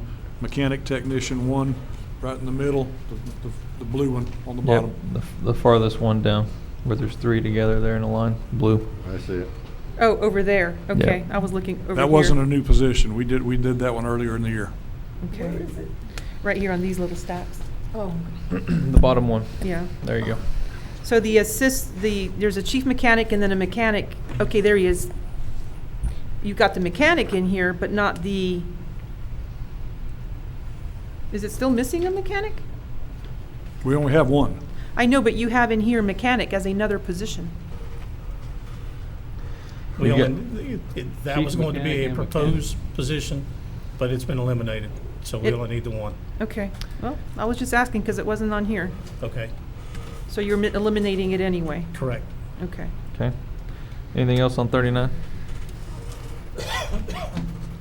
Now, Ricky, when he makes those adjustments and stuff, do you plug that in tonight and spew out a number? I'm going to have to plug all of these changes in and Okay. have it recalculate and give you the final total Hmm. budget number that will go on the resolution and ordinance. Okay. His intent is to print this out tonight after we get done with the public hearing, bring it back to have it signed by the mayor, by the attorney, and by the city clerk, so we can get it. We have 3 days to get it to the clerk and to the property appraiser, Well, correct? property appraiser and tax collector. Correct, yes. Okay.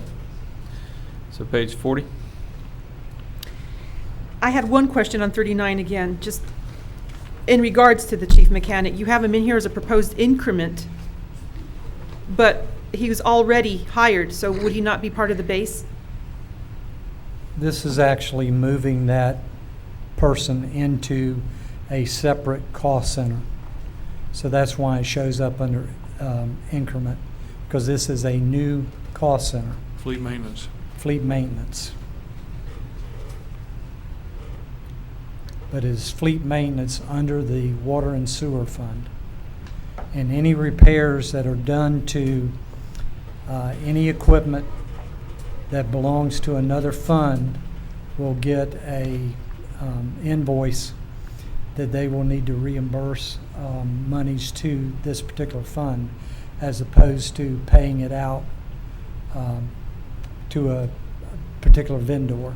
They Okay. would be paying it to this fund. Okay. Anything else on 39? Page 40?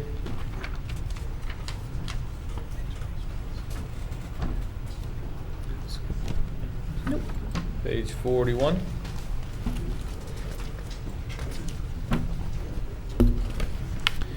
Page 42? I had something on 42. Account number 1,200, or was it 1,200? Regular salaries and see. wages? It's solid waste. Replacement solid waste superintendent. That was a proposed position, and it's been taken out. Okay, so then that 357 is going to go down 57,000. Correct. Okay. You got that, Ricky? Trying my best. what page is that, You Ron? want a big? Page 42, the the very top. top, very, very top right. Anything else on 42? Okay. Account number, let's see here. I guess you have rentals and leases.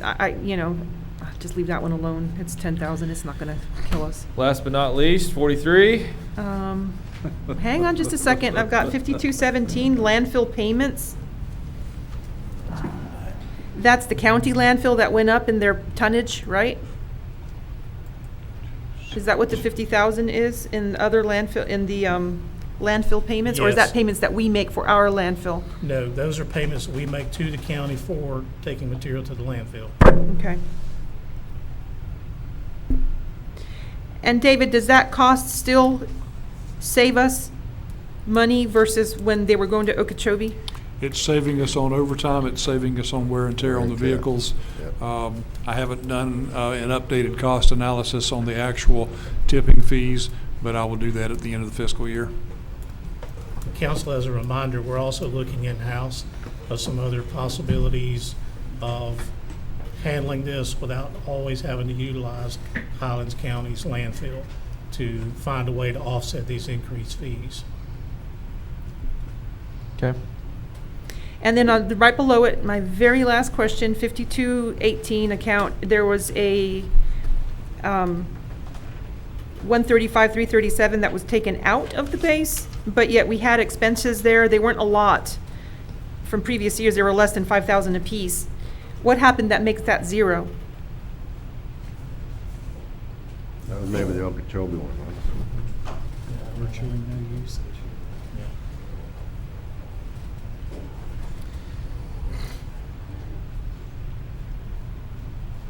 Council members, if you look at the usage from prior years, it's been progressively going down. Yeah. So there's Was that no charges need- to us again at somewhere else? No, this is an expense, so this is what we would be paying to whichever landfill that items would be going to.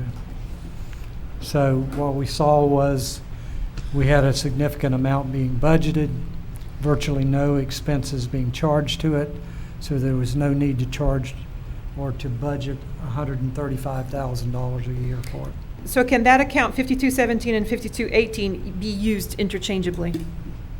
You could actually take 5218 out. Yes, you could eliminate the 5218, and by zeroing it out like it is, it will not be utilized in next fiscal year. Okay. That Anything else on 42? That concludes my questions. Oh, one last, I'm done with the pages, if there's something else that you guys want to do. Anything else on 43? No, but I have a question also, but not on 43. Nothing else on 43? What is your question? On the advertisement itself, it had a 38% increase in budget expenditures. Is that attributed to the grants and all that other stuff? Without the grants, what would have been the increase? I can tell you it would have been a very small increase. I don't know the exact number. I didn't calculate it without the grants, but Well, I think that's really important for the public to understand, because I got many calls on, Ma, you're spending all this money. And I said, I think it's the grants. capital projects. Okay. Yes. And the bulk of those I don't know of any of those projects that do not receive some sort of grant funding. And some of them will be completely grant funded. Okay. Jim, do you have something? One question I had a few citizens asked me, this would be under parks, about our ball fields on the north side, that they'd like to see an upgrade or a fix or a repair on the scoreboard. And of course, most of our parks, there is a negative amount taken out. Is there any way we can look at putting some money back in for the ball field on the north side to improve the scoreboard that gets used quite a lot? That was actually our number 2 priority on our RPAC requests. It was around $12,000 to replace all those boards. Okay. Scoreboard, you're talking about at Durmartin. Yeah. Yes. And that was not funded, but I believe that we could probably find the money for that, Okay, especially since they've got a big tournament coming up next year. exactly. Okay, Yep. great. That's good news. Thank you. That's all I have. David, let me just ask a question now that he bring that up. The Martin Luther King complex, I had spoke with you in reference to the upgrade of that bathroom and the water fountain and a couple other things that I had spoke to you about. Was that At the football field. At the ball field, not at the building itself, but No, at the field Memorial Field. itself, yes. Yes, we are looking into that. And yes, most of the things that you told me about, there were issues. The water fountain we fixed already, that's been taken care of. The bathrooms have been cleaned, but we need to do some upgrades there. Okay. There was an expense I just wanted to point out. I sit on the board for the Boys and Girls Club, and they're going to really hate me for bringing this up because it might be an expense to them. But I know that the city has a contract with the Boys and Girls about the electrical use, and once it exceeds a certain amount, they're supposed to pay the difference. And I want to say that somewhere in here, and I didn't mark it, there is an increase in electricity at MLK Field. And I didn't know if it was the field or the rec center. I don't remember what the amount was, but I want to say that it looked like it was excessive or exceeded the base amount. And if that's the case, they need to, turn the air up or turn the lights off. I don't know. And I just wanted to make sure that they understood that. But I think it went up. So do you want them to find out exactly what those Well, numbers if are? it is, then, David can handle that. He can call them and let them know. Okay. Is there anything else, any other changes on the budget? I'm ready to make a motion if I can do all three. You can't. Well, do we have to wait for him to come back with his final? We are. We're going to have to wait for that. I mean, Okay. we can go ahead and do the millage rate, the resolution. One of the things we need to do before we get into any motions to adopt resolutions or the ordinance, the public hearing needs to be open for It's now- public comment. It's been open the entire time. Okay, but Is we do- anyone wishing to make any comments on the budget? Any questions, concerns? Seeing none, now we'll close it. You would not want to close the public hearing Okay. until after you have adopted Yeah. all resolutions. So it's going to stay open and the rest of the night. ordinances. Public hearing is still open. Are we okay to move on to resolution 19-15, the final millage rate? Yes. Correct. Okay. Okay. I make a motion, we approve, We need to read it into the record I'm if we sorry. can. And Jerry would be happy to do that for us. Of course I would. Get to it.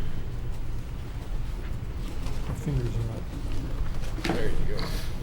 Resolution of the City Council of the City of Avon Park, Florida, adopting the final millage rate of the City of Avon Park for fiscal year 2019 to 2020, providing for public hearing and advertising the same as required by Section 200.065 Florida statutes. Okay. I'll now entertain a motion for resolution 19-15. I make a motion, we approve resolution 1915, the millage rate. Second. We have a motion and a second. Questions? Seeing none, we'll call the roll. Councilmember Gray, Yes, Councilmember Spurlock, Yes. Councilmember Sutherland, Yes. Deputy Mayor Bernard, Yes? Mayor Anderson. Yes. Motion passed unanimous. Now, Ricky, how much time will you need before we can pass resolution 19-16? It's my understanding that you can recess this public hearing till later in the meeting this evening and then reopen the public hearing, and I can give you that number and you can go ahead and adopt We will the move it. resolution and the ordinance related to total budget. We will move it to the end. Okay. So, the public hearing is now recessed until later on in the meeting. We will also take a 5-minute break Okay. before we continue with item number 6. You want to fix it or you want me to? Yeah. Simplest thing to do. Yep. You need to go take your break. I'm going to go take mine.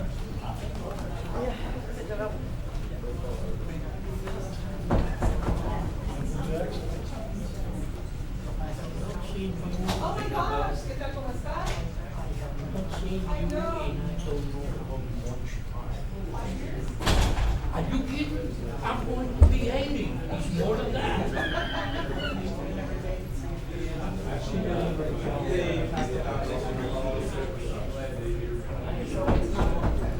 Yeah, I did a follow-up yesterday and dropped it.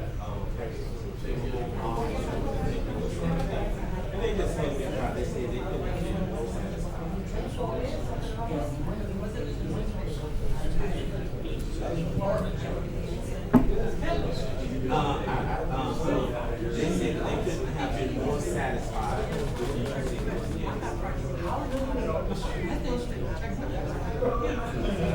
That's just my opinion. Oh, I appreciate you. And also what I did on Friday night, I told you, with all my people that I served, I put complimentary meal, so I could carry a complimentary meal for them. They said, you did this for us? I'm like, yeah, that's how I do it.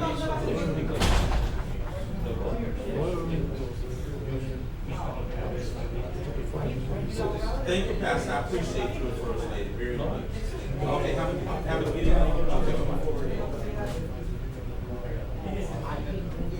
So what happened with I was asking you in the text, you didn't answer.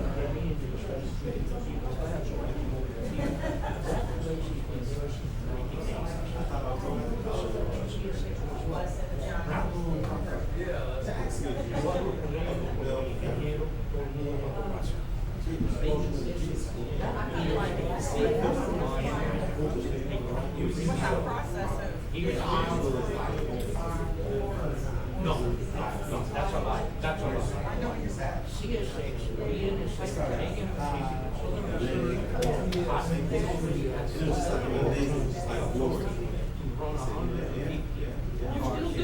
Oh, yes.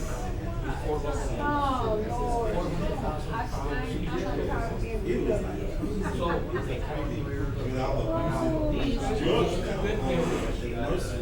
They ain't gonna give you those painkillers, they'll shoot you up. They ain't gonna give you no. Oh, the doctor. I went to hospital. I was in the hospital. They gave me a shot. She's dead. They could use society in the future. This is the world we live in. Freight on scene. I'm trying. Freight must be they got another wrong way to come in the same plan. Back then they wanted Friday gave me some and I'm trying.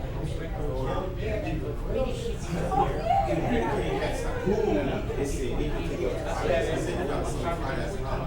How long was it? He said, maybe, he said, at least 5 days. I went to bed last night. I woke up. I was just saying that was for years. And I asked that question, can't you pull the that's what controls. You have one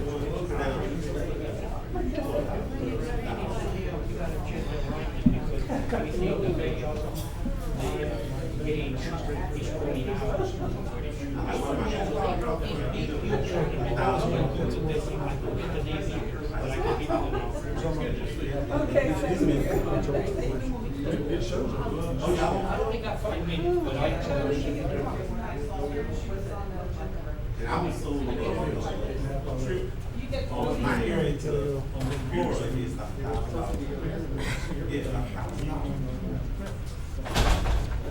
now you understand what you're talking. You relaxed, Jerry? Are you relaxed? Relax. I didn't get a lot of sleep last night, so I'm gonna be. Oh. We'll We'll be doing a little bit. Maybe. Wishful thinking there. I mean, I see a lot of I've got my mind made up. I don't even try to picture the time. There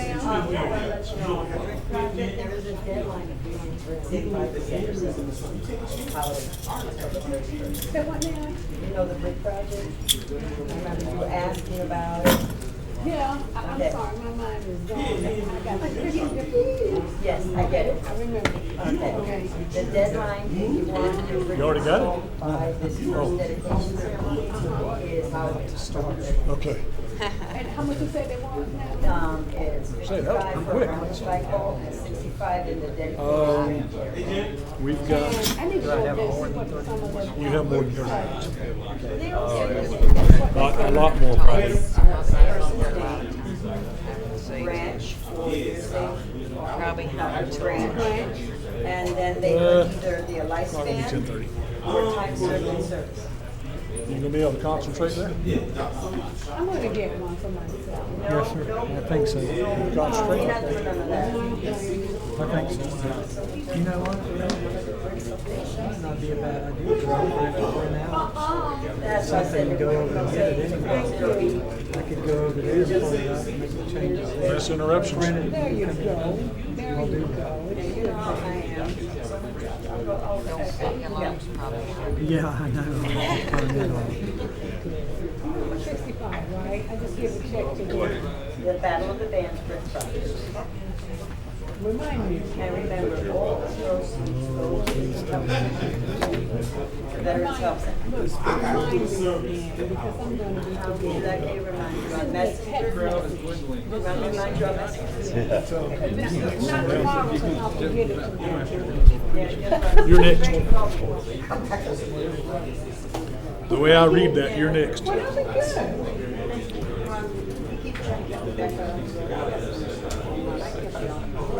be good. So what are you doing? No, he wants me to come in and run the office. Set up appointments for him, stuff like that. Tell me how that is labeled. Okay, yeah, that's it. I just, when I worked with Frank before, I was sales and marketing. Right there, continue without scanning, open folder. Folder is empty. Frank is the type person, he'll hire you for one thing, and we get you there, he'll talk you into doing something else. He makes it sound so good. He says, oh yeah, I can do that, and you get out there, but no, I don't want to do that. There it is. Okay, which one? This one revised? This many hours, he goes, you good with this? I said, as long as the paycheck's good. All right. So much better now. You just tell me when you want me to change it, and I'll change it. Then we get a problem. Thank you, Ricky.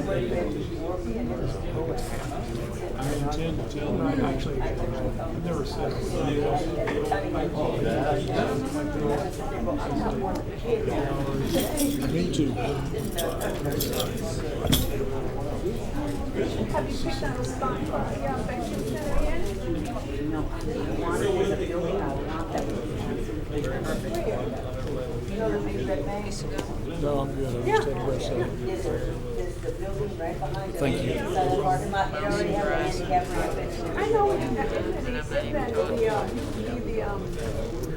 energy people? Yes, I am. It's owned by West Palm Beach Corporation. I've got to turn around and see if I can reach out to them. See if they'll donate some tax rights. Yeah, that'd be great. That building. How many floors is it? It's 2 floors, yeah. And I But what about an elevator? Yeah, well, that's the whole thing. I would actually, if we got it donated, I would actually probably rent out that space to a business. But you still got to have the elevator access to it. That would be the problem. Well, it couldn't be the upper floor, but not, it have to be that. But if you rent it to a business, they're gonna bring it, it's on the side. You know, everybody's business got to have handicap accessibility. No, we'll see. That's I'm sorry. Yeah, that's the thing. Yeah, but the first floor would be I know that it's out here. the center. And then the upper, actually, if I measured it out, we got an elevator, something. Is there an elevator in there? I don't know. There might be an elevator on I've the never been Yeah, out there. but if that's the case, the business that I rent to above would actually pay for this. Yeah. Well, let me know if I can help you do anything with it, you know. I'm always for veterans, you know. No, but that, that's, I can look at it, looking at it. I've got visual markers, visual markers, and like I said, Mr. Cassie saw the built-in ramp, I was like, Have you talked to, veteran service officer?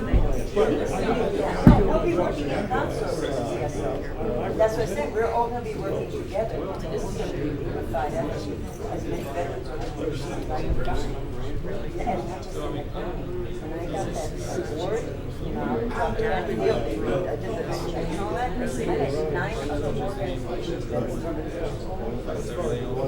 And I invited them to come down here too. We've got the Aiken office, all that is here. It's gonna be some special. For once, all of the organizations, unifying, common cause. How often does that happen? Well, I like it because it's, I mean, I can really hard to get in heart. I have 6 counties at my job, the Heartland Coalition for the Homeless, and I've got 3 of the VS, the Veteran Service Officers. And there's a lot of homeless back there, and that's what I'm saying. I talked to, I'm not gonna tell you, but I talked to someone in the county.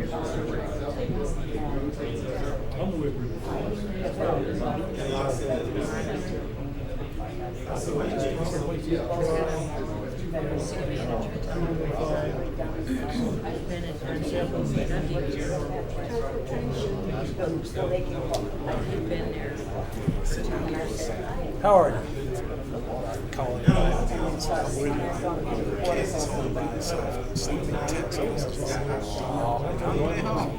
It's weird because he's texting us. I don't expect to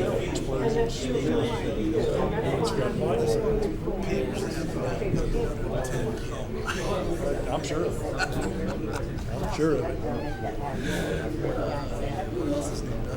I started passionate about this movie. And the other guy that complains about it is the dog guys. We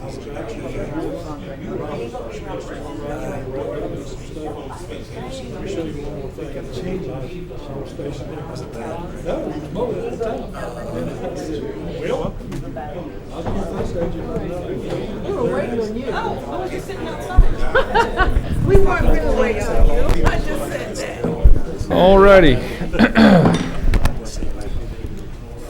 We will call this meeting back to order. We're going to item number 6, Central Florida Regional Planning. You've got several items there for us, Jeff. If you will come up to the podium.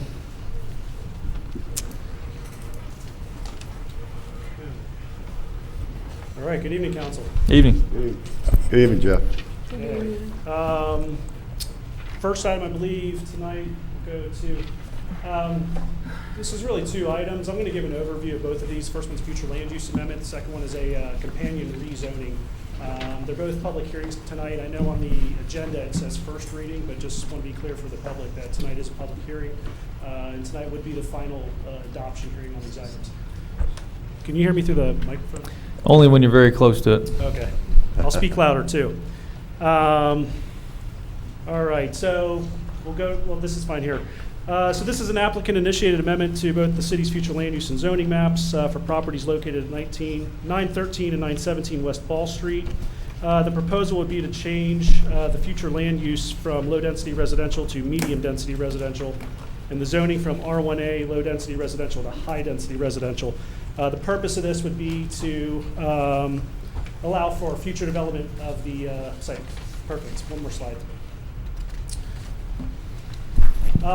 What you see here, the properties in yellow, total 1.5 acres. Currently on the westernmost property, the one on the left, there is a single-family home that is proposed to be removed for the potential development of multifamily development moving forward. Next slide. The proposed future land use would be medium-density residential. And next slide. Proposed zoning would be R3 high-density residential. Next slide. As far as impacts, with the current low-density residential, the permitted density is 6 dwelling units per acre. At the 1.5 acres total on both properties, the maximum density currently is 9 dwelling units. Under the proposed medium-density residential, which would be a permitted density of 16 dwelling units per acre at 1.5 acres, that total maximum density could potentially be 24 dwelling units. That's an increase of 15 total dwelling units on those 2 properties. And speaking with the applicant, it's been discussed that the intent would be potentially to do maybe 12 units across both of those 2 properties. But with that said, even under the maximum density, the change is not anticipated to have any negative impacts on cities' public facilities. That would be water, sewer, transportation in that area. But of course, we'd always look at additional review at the time of development when it would come in. Next slide. Okay, well, with that, we'll answer any questions that you all might have. Again, this is a public hearing tonight. Is that double story or single story? We don't know yet, so there's no development proposed there now. The discussion right now is to allow for potential multifamily on the site, but don't know if that would be single or Okay. two-story. Okay, This was also approved by your Planning and Zoning Board. right. Ordinance 10-19, an ordinance amending the City of Avon Park, Florida, amending the future land use map of the City of Avon Park Comprehensive Plan, changing 2 parcels of land totaling approximately 1.5 acres located at 913 and 917 West Bell Street from low-density residential to medium-density residential. Transmitting said amendment to the Florida Department of Economic Opportunity for notification purposes only, providing for notification purposes only, providing for severability, providing for conflict, and providing for an effective date. Okay, do we have a motion? Motion to approve ordinance number 10-19. Do we have a second? Second. We have a motion and a second. There was one sign up. Louisa Mintz. Come up at this time. Please give your name and address into the record, please. Thank you for hearing me. My name is Louisa Mentz. I live at 904 West State Street. I Okay. live one house away from this proposed change in zoning. I have 33 years in the real estate and the mortgage business, and what this is going to do is it's going to take our home value and dump it in the toilet.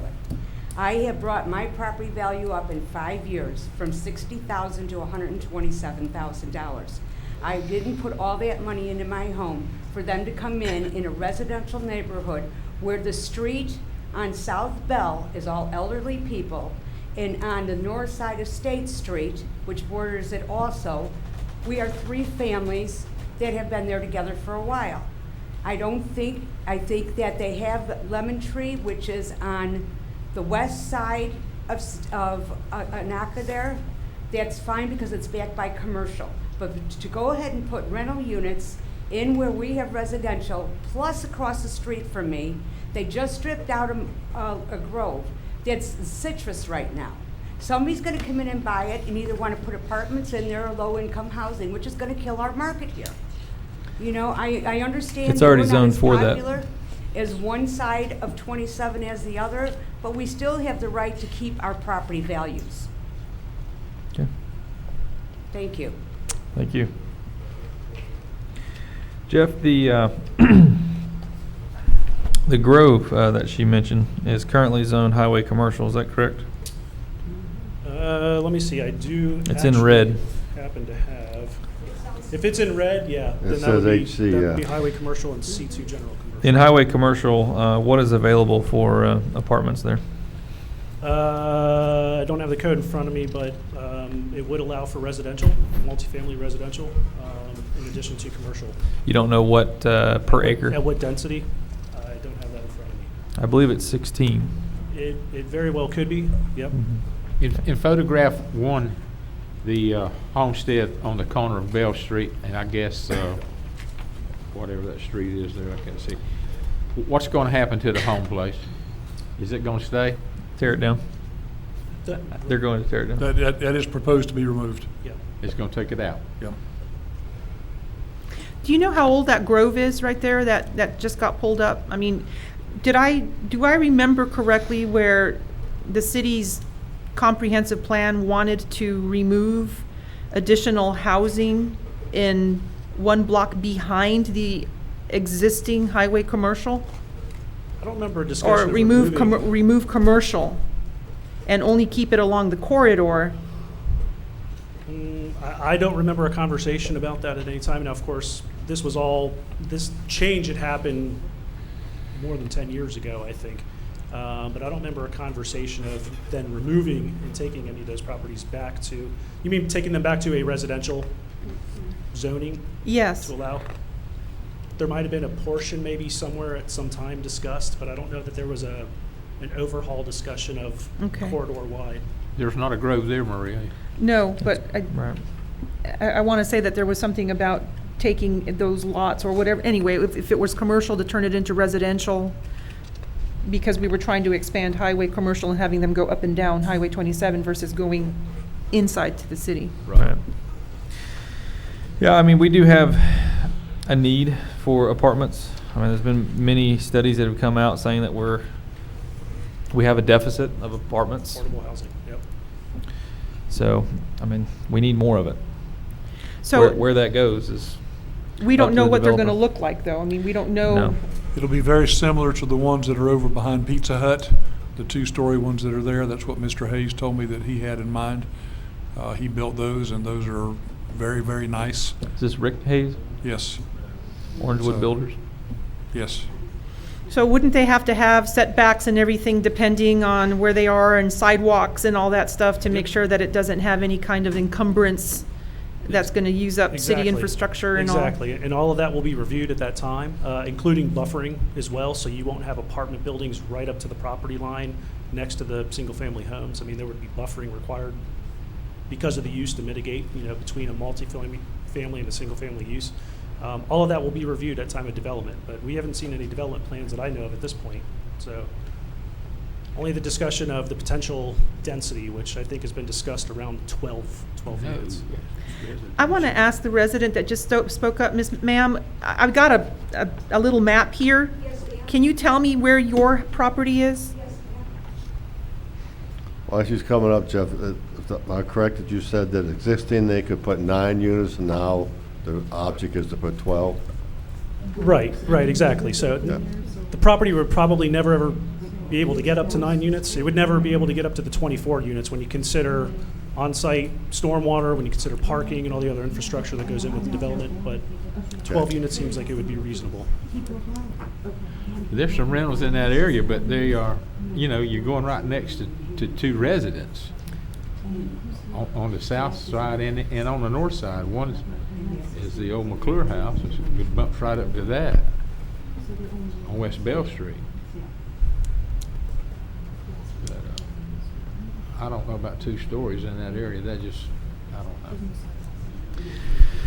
Yeah, I mean, Lemon Tree has been one of the better apartment complexes that we have around here. It's right next door to it. I know that the property owner that had the Grove, that was their intention to get into something like that as well. So it appears to me that the future is that area is going towards that. Yeah, and I'll just add to this too. I mean, as far as having a commercial corridor so close to a residential corridor, naturally you would want some transition to be there. There's always the case with the put it in issue the of microphone. having commercial or multifamily development butting up against the single-family properties that are immediately adjacent to those properties. But otherwise you would just have a city full of residential if you didn't have those other properties that would have butt up at some point. But that's why we have the land development code, and we work through those processes to try to mitigate those issues as best as possible. But as far as having a multi-use type of product to address affordable housing in an area that's roughly between commercial and single-family area, it seems fairly natural when you look at it from a planning perspective, especially in this area. So, but this can act as a good transition between that commercial activity and the residential, single-family residential. So. Okay, well, we have a motion and a second. Further questions? I didn't get a final, you said it was still not, the design phase is still going through a design phase. Is it 36, 12, 24? How many residences are going to be there? There can be a maximum of 24. Will it ever get there? Probably not. The discussion I've heard has been maybe 12 total units, but we have not seen any site plans. I mean, tonight is just establishing the base, which would be the future land use and the zoning. And do you know if they're going to cut down all those big granddaddy oaks? We haven't discussed any. And we have no say over that, right? Well, you could pass a tree ordinance, and you'd Yeah. have say. Something else as well, I mean, the transitional element, you could do that with buffering, right? Absolutely, and that's required in the code, and it will be required to have buffering. Some of the buffering that's been done in other development like this are very weeny. They're not buffers at all. It's just a tree here and there, and when they die, they don't get replaced. Yeah, that's Yeah. something you can deal with in your code. I mean, you just basically build it up. And also give a requirement that they maintain it, for a period of time Code until they're enforcement. established. Right. So let me get this right, because there's a lot of technical information in here. Right now, it's zoned for how many homes? Potentially 9. Okay, and they're wanting, and we don't know, it could go up to 24. The maximum could be 24 based on the land use, yes. It says right here, allowing a 12-unit apartment complex on the property. Right in the headline. That's been the discussion. But Yeah, if I mean, you there's no- approve the it's not future a land done use deal. tonight with a maximum density of 24 dwelling units per acre, Right. they would be within their right to develop 24 dwelling units on that property. But could we not limit it to 12? You cannot conditional zone this. We're Okay. talking about. a But straight you see, zone. they're wanting us to make a recommendation or a motion based off of an unknown factor. Right, so of- tonight's decision would be whether or not 24 dwelling units per acre on those 2 sites is acceptable moving forward. Based on looking at the public facilities and analysis, looking at your water, your sewer, is it going to be of an impact? Traffic even, it's still marginal even then, considering the amount of trips that are going to come out of that. So if you're talking about the additional homes that are going to be there opposed to 2 single-family homes that are potentially going to be there today, or up to 9, it is an impact. What is the level of that impact? We do look at affordable housing in the city. It is a major need in the city, and when you're talking about an area where you might want to have affordable housing or a multifamily product, it being sandwiched in between commercial and single-family area, it acts as a decent transition type of product in this particular area of the city. So Okay. there will always be those properties that directly abut something with a higher intensity, but we will use the land development code to its best to help mitigate that through buffering and other means. Okay. Well, like I say, we have a motion and a second. Is there any further questions? And rental units, low-income rental units are definitely needed in this area. We already know that. We need rental units of all types. If you ask the hospitals, they'll say Yeah. they don't have anywhere to put their nurses. If you ask the college, they don't have anywhere to put their employees. You hear it over and over again. As well. But I have an Well- issue with the saturation number of it. Not knowing exactly how many there are going to be does affect the neighbors, does affect the neighborhood. And even though it might have it can apply itself to, the utilities that we currently have, I still think that's, not knowing that is paramount to me. Well, you know that it's up to 24. Up Yeah, to and- 24, and right now it's not. Well, but- that's the question is, Yeah. are you okay with 24 or No, not? I'm not. I'm not okay with Well, 24. I think that's- it's too many. Well, we can't limit that. We can't say you can't put a max of 12 there or 15. No. Not under the The request. current code. Oh, okay. Right. No, Right. So it's either 9 or 24. It's an on-off switch. Right. Yep. Yeah. But I'm for development, I think that we need to be kind to our developers that want to come in and build new things. I agree, but I also think that, saturating something in an area like that is quite excessive. You're going to have it behind it. You've already got it right next to it, and you've got it 2 streets down from it. And that's a so lot of cars and traffic there. I just, That's why there's a highway there. well, Well, I'm It's for also, it, I so- believe that road goes right by, is it in between McDonald's and Taco Bell? Or that's is it- further north. Is it further north? Wendy's and Wendy's. Lemon Tree, that's So where they Bell's get- Wendy's and the bank is over there as well. Willie's and O'Reilly's. So they get how many hundreds of people every single day? Well, would we have an ability to say how they orient their traffic pattern going in and out of their property? As far as driveway cuts, we will certainly look at that as staff. It's not an item that would per se come before the council from a site development plan review. but- Because, to have, let's just say, the driveway for this residence facility, if there were 24, some people might have 2 cars. There's a possibility of maybe 50 cars going in and out of there any given day.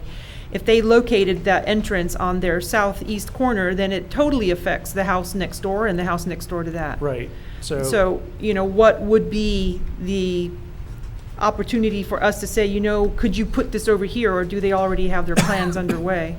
we have not seen the plans, but I will, to ease your mind, there will never be 24 dwelling units on that property. It is almost physically impossible to do that.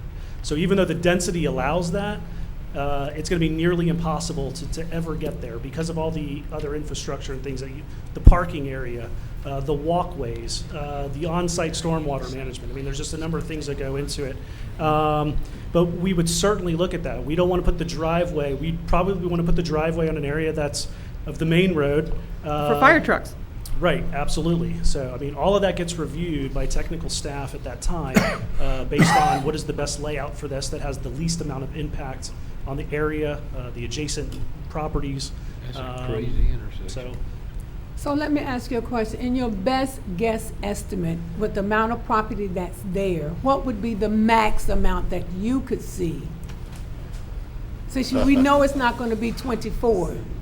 Yeah, Even I mean, though I think the fact that the applicant is looking at 12 units, that's probably a good number to probably be working towards. Without knowing what size actual units they want to put in there, if it's going to be 2 stories. Why don't you bring a plan back to us so we can make a better judgment? Well, because tonight's not about reviewing the plan. Tonight is about establishing the land use and the zoning on the property. So it's a... We look at this from the big picture. The city of Avon Park certainly needs affordable housing. That is not always low-income housing per se. That is also workforce housing. If you're talking about an area where you want to put this type of housing, it makes sense. It's directly next to a major highway corridor that has all types of services and things for folks to get to easily without even having to drive a car. You're talking about a transition type development between the Highway 27 commercial corridor and then what is your single family neighborhood. I'm certain there's folks that don't necessarily want to be right up against commercial and all the activities that are permitted in the commercial zoning district.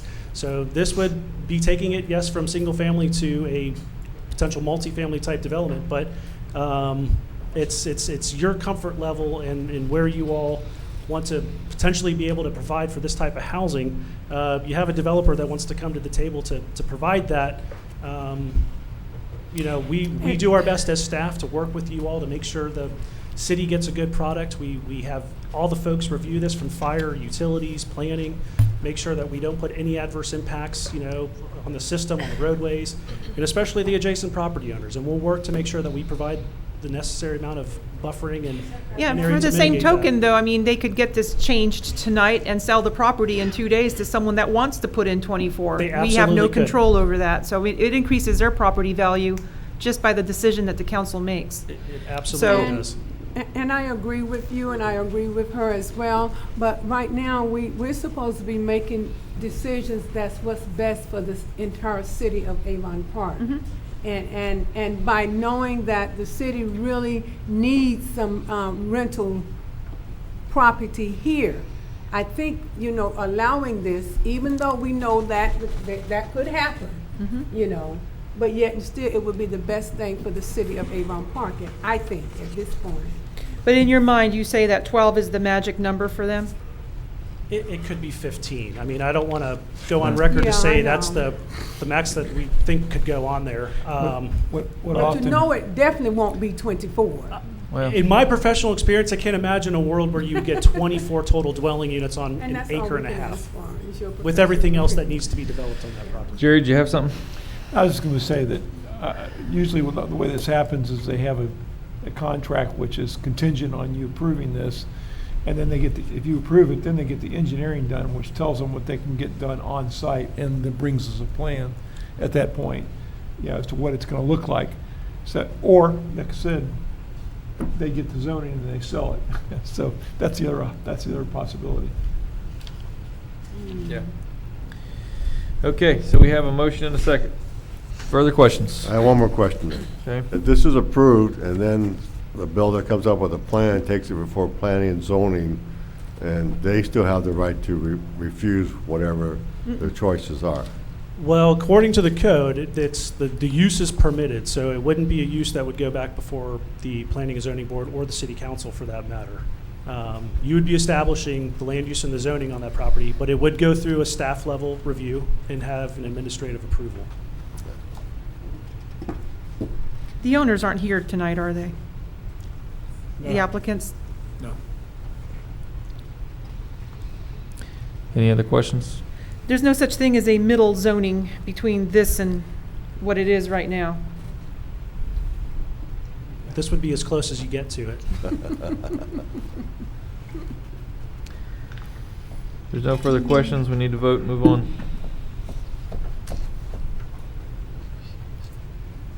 Anything? Yeah, there's a motion. Seeing none, we'll call the roll.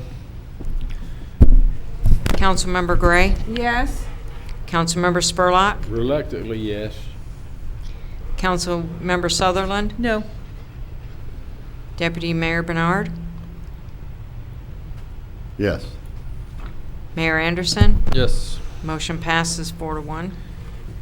Thank you. We now have the second reading of ordinance 12-19, amending the official rezoning map. This is an ordinance of the City of Avon Park, Florida, amending the official zoning map of the City of Avon Park, Florida, to change the zoning of 2 parcels located approximately 1.5 acres located at 913 and 917 West Bell Street from R1-A low-density residential to R3 high-density multifamily residential, providing for severability, providing for an effective date. Jeff? This would be the companion rezoning to the future land use, so this would be a compatible zoning with the medium-density residential land use, if approved. We'll stand to answer any questions on that. Okay. We will need a motion for ordinance 12-19.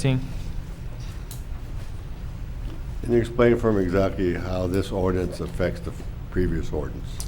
So the first ordinance is your future land use. That establishes the density when we're talking residential. The zoning is part of your land development code, and you can have a number of different types of zoning districts that fit on different types of future land use. Your future land use is essentially your vision. The zoning is where the rubber meets the road. That's where your development standards and everything else come into play. So the future land use is established as a baseline, guides that density, that 16 dwelling units per acre. Then the zoning is overlaid on top of that, and that's where we apply the development standards. So they have to talk to one another. They have to be compatible. So you wouldn't have a commercial zoning, or let's say a residential, low density residential with a commercial zoning on top of that. You can't do that. Thank you. Okay, do we have a motion? I move that we approve ordinance number 12-19. Do we have a second? I'll second. We have a motion and a second. Further questions? Seeing none, we'll call the roll. Councilmember Gray, Yes. Councilmember Spurlock, Yes. Councilmember Sutherland, Nope. Deputy Mayor Bernard, Yes. Mayor Anderson. Yes. Motion passes 4-1. Thank you. Ordinance number 11-19.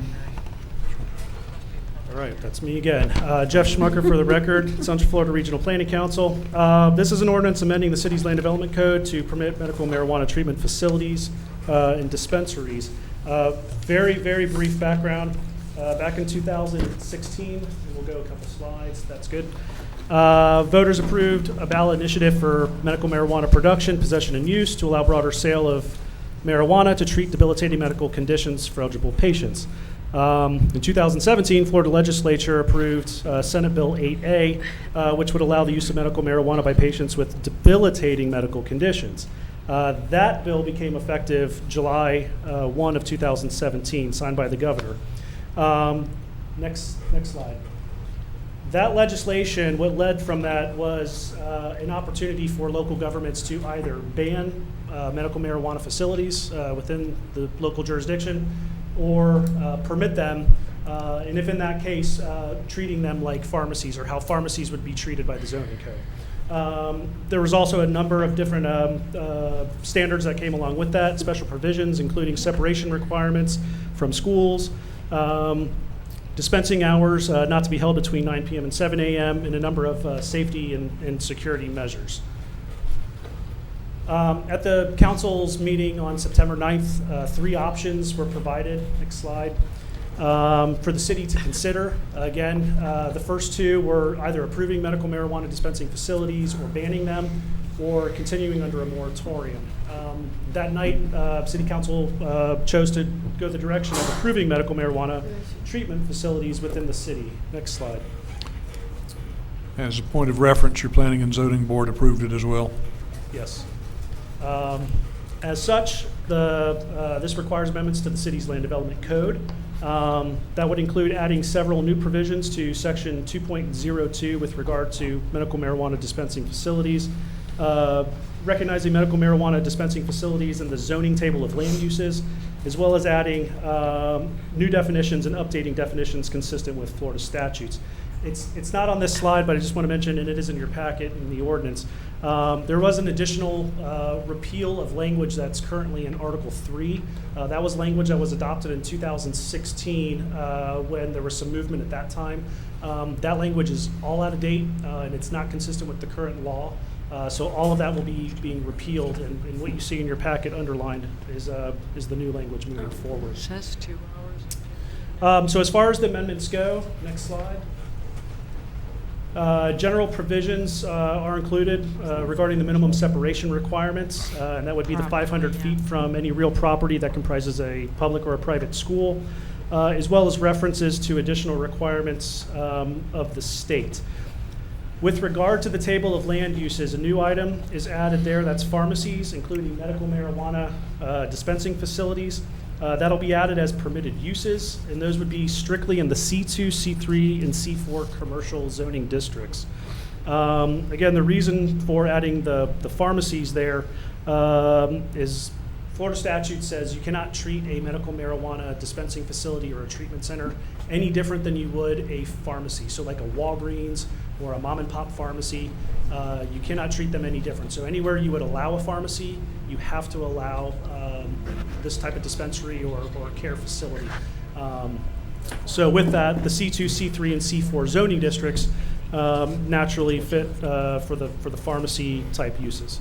So with that, I know that's a very brief overview. If you have any questions, we'll be happy to try to answer those. And again, this also is public hearing tonight. This would be the second reading of this ordinance. This has no bearing on residential, right? If the residential is adjacent to a C2, then they can have a medical marijuana across the street from them, right? You could. The number of facilities is limited by population. Okay. Let's go ahead and read the ordinance into the record. It's ordinance 11-19. It's an ordinance of the City of Avon Park, Florida relating to pharmacies and medical marijuana dispensing facilities. Amending the City of Avon Park Land Development Code, including Article 2, regulations for specific districts, Section 2.02.00, general regulations for all zoning districts by adding Section 2.02.17, medical marijuana dispensing facilities, and amending Section 2.04.01, zoning district summary tables, 2.04.01A, deleting medical cannabis dispensing facility and adding pharmacies, including medical marijuana dispensing facilities. Amending Article 3, development, design, and improvement standards, Section 3.10.00, development standards for uses permitted by special exception, by deleting Section 3.10.03, medical cannabis dispensing facilities, and amending Article 9, definitions to amend related definitions, repealing all ordinances in conflict therewith, providing for severability, providing for an effective date. I have a question for you, Jeff. Most pharmacies I know, in fact, all that I know are, I think, are on US 27 in most areas of the county. I don't know of any that are other than 27. There may be. So if we had somebody who wanted to put one, let's say, on Main Street that is commercial, can we restrict it to an area on 27, or if it's zoning to Right. So 2, 3, or 4 that we have to allow them, will we pass this? you would, you would if you approve it to be allowed in the C4 zoning district. And your C4 zoning district is primarily, I think, every property in downtown or Main Street is C4. Okay. You don't have C4 outside of the downtown. Just an interesting note, this exercise that we're going through is based on state law changes. Federal law still has not approved use or dispensing of marijuana. So, So what does that mean? Well, what that means is that generally speaking, primacy laws, the federal government could at any time say, you know what, you can't do that anymore. Was it likely they're going to do that? Not at all. Okay, I just bring it up. So right now, what we're doing, we're asking it to be put in C2, C3, and C4? Right. Yeah. Okay, Which is essentially all commercial districts. yeah. So you could have it Oh. right downtown at the Jacaranda. That's fine with me. That's Do Do fine you with know what Sebring or Highlands County, have they gone through this already? I'm trying to think if Sebring, I can't remember if Sebring was moving the direction of a ban on these. In Highlands County, I'm not sure at this time. I thought Jennifer had said that Sebring had approved that, and but I'm not sure. Yeah. I thought that's what she said too. We can go back, but there's been discussion back and forth. They have not taken anything that I know of yet, and I know that they've been working with their city attorney on So if this is based off of population, I mean, if everyone else in Highlands County says no, and we're 50 miles within Polk County saying yes, if they're part of this designated population area, then we could end up with all of it inside our city limits. Well, Right? you could, and I think there's still also some discussion on the table where this might sunset in early 2020, where there will not be a limit on the number.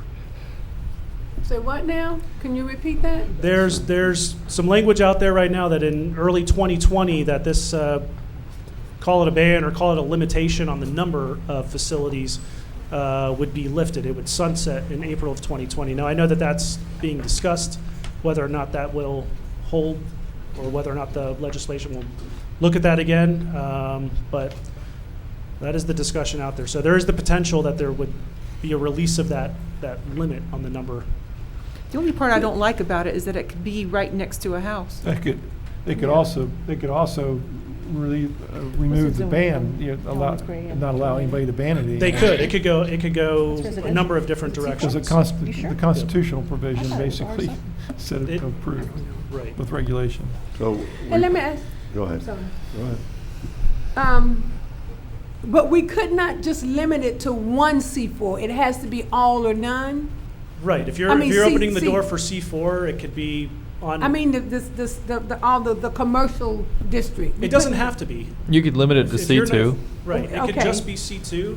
I think based on, I guess there was the direction at first reading was to move forward with C2, C3, and C4. Where is our C3? I didn't know we had a C3. I think the C3 is more of a mix almost between your real heavy commercial and almost light industrial. I've never been able to find any on the map. I think No. 99% of ours is only C2 and Yeah. C4. Yeah. I thought it was, okay. And if we do have any, it's more than likely going to be right next to the highway anyway. Yeah, I'd prefer it to be on C2 if it's going to be anywhere. Do you have a See- big buffer between I'd prefer it homes to there? be not in Avon Park at all, Well, but hey. But if we were to have it, then I just wouldn't be for having it on Main Street. I And think C2 houses are is too close. where? On the highway. Highway. Highway 27, okay, that's why I was asking, could we just Yeah. limit it to? Absolutely, yeah. If the desire of the council is to limit it only to the C2 zoning district, the only caveat to that is that if you did want to have a pharmacy come in, they couldn't locate in the downtown. So if Right. you did have a mom and pop that wanted to locate just a general pharmacy, they couldn't do that in the downtown. You just have to treat them equally. But I think- it's I well think- within your right. That's a risk Yeah, but we should be willing to take. yeah. I think But- so. It's right now, as it was read the first time, it was C4, right? What's that? Yes, it was all inclusive. So you Yeah. have to go back to first reading again. The discussion was all for C4? No, For all we three of included them. 2, 3, Oh, and 4. for all three of them. It was Yeah. for all Yeah. three. That was the direction, yeah. But we can limit that if you would prefer it to only be in the C2 and C3 or the C2, or if you want them in all. Well, you would It's the ju- council's discretion. What you could do is amend the ordinance to C2 and then have first reading on it because it's a substantial change. Well, and I will defer to the city attorney on this, but if we are lessening that impact, we may be able to go ahead and amend that ordinance with changes. Yes. I'll defer to you, but if the direction was only to do C2 and C3, and then we said, well, now we're going to add in the C4, now we're increasing that impact, that might be something we need to go back, but I will defer to the attorney on that either way. What the law says basically is if you're going to change the ordinance between the first and second reading, if it's a substantial change, it needs to be reread for the first time. You have to start from scratch. But we could call tonight the first reading, and then at the next meeting, you can do the second Okay. reading of the C2. So, and it doesn't really go by, it's a substantial change in that even if it's less, it's substantial. Because what I was looking at was, And Just again, the s- one could argue that whether it's substantial or not, but I would prefer that we take the conservative route, because the alternative is that, according to the provisions of severability, that you remove whatever is deemed unlawful, or we'd be removing the restriction on the area that's going to be put into, which would not be good. Quick question, Jerry. We advertise this as a second reading. How can we call it a first reading? Because the Change. first reading doesn't need an advertisement at all. You Okay. just will have wasted the money, not you Right, literally, I but we understand. would have wasted the money of the advertisement is all. Okay. So we could always add C4 later if we wanted to, right? Yes. But we cannot Yeah, you take can it pass out it. once You it's in. You could pass it as it is tonight, get it passed, and then go back and amend it if your heart makes you feel like you want to do that. Well, if you did that, then someone might come in and say they want it right now, and then they're already in the C4. They could put an application in next week. Yeah, yeah, that's what I mean. Or we could always ban it. Is that option too? Well, of all the things that I have done here with the city, I think that this is the one that I received a lot of compliments in regards to moving forward with it. We have a large population of older people that see this as an alternative to chemical drugs at the pharmacy and all that, so. I didn't having- get the same comments at all. Well, it just depends, I guess, Who you who hang your out circle with. of influence is. That's right. so my thought is that to keep it on, if we're gonna have it, keep it on Highway 27 area. That's a lot That's better the than C2. downtown, I can Yeah, assure you that. Okay, Yeah. all right. I don't want to see it on downtown. We have a lot of kids that walk from school on that road. They don't walk on Highway 27, so Yeah. I just would rather have it commercial. So- C2. Yeah, I agree with that. Okay, well, if someone wants to make that motion, Well, I'll make a motion that we allow the medical marijuana dispensing only in the C2 district. as specifically identified in ordinance number 11-19. Exactly. Well, can we keep the same ordinance number? Yeah. Okay. You're just amending the ordinance. Okay. So, That, right. So, Second. amending ordinance 1319. Okay, so this is making a motion that. 11-19. I'm sorry, 11-19, 1119. 11-19 is making a motion that we would only allow it in the C2 district. Yes. And this will be the first reading. So we'll have to have a second reading later on. okay. All right, we have a motion and a second. Questions for clarification or anything? Who did the second, Mayor? No, it's Seeing none, good. we'll call the roll. Who seconded the motion? I did. Brenda? Okay. Councilmember Gray? Yes.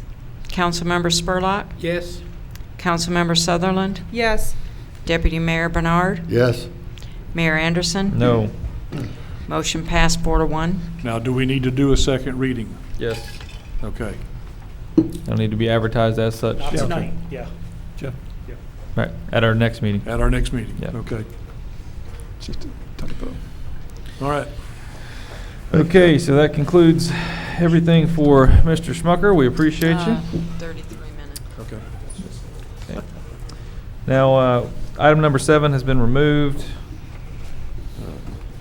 You go home? I guess. Wore him out.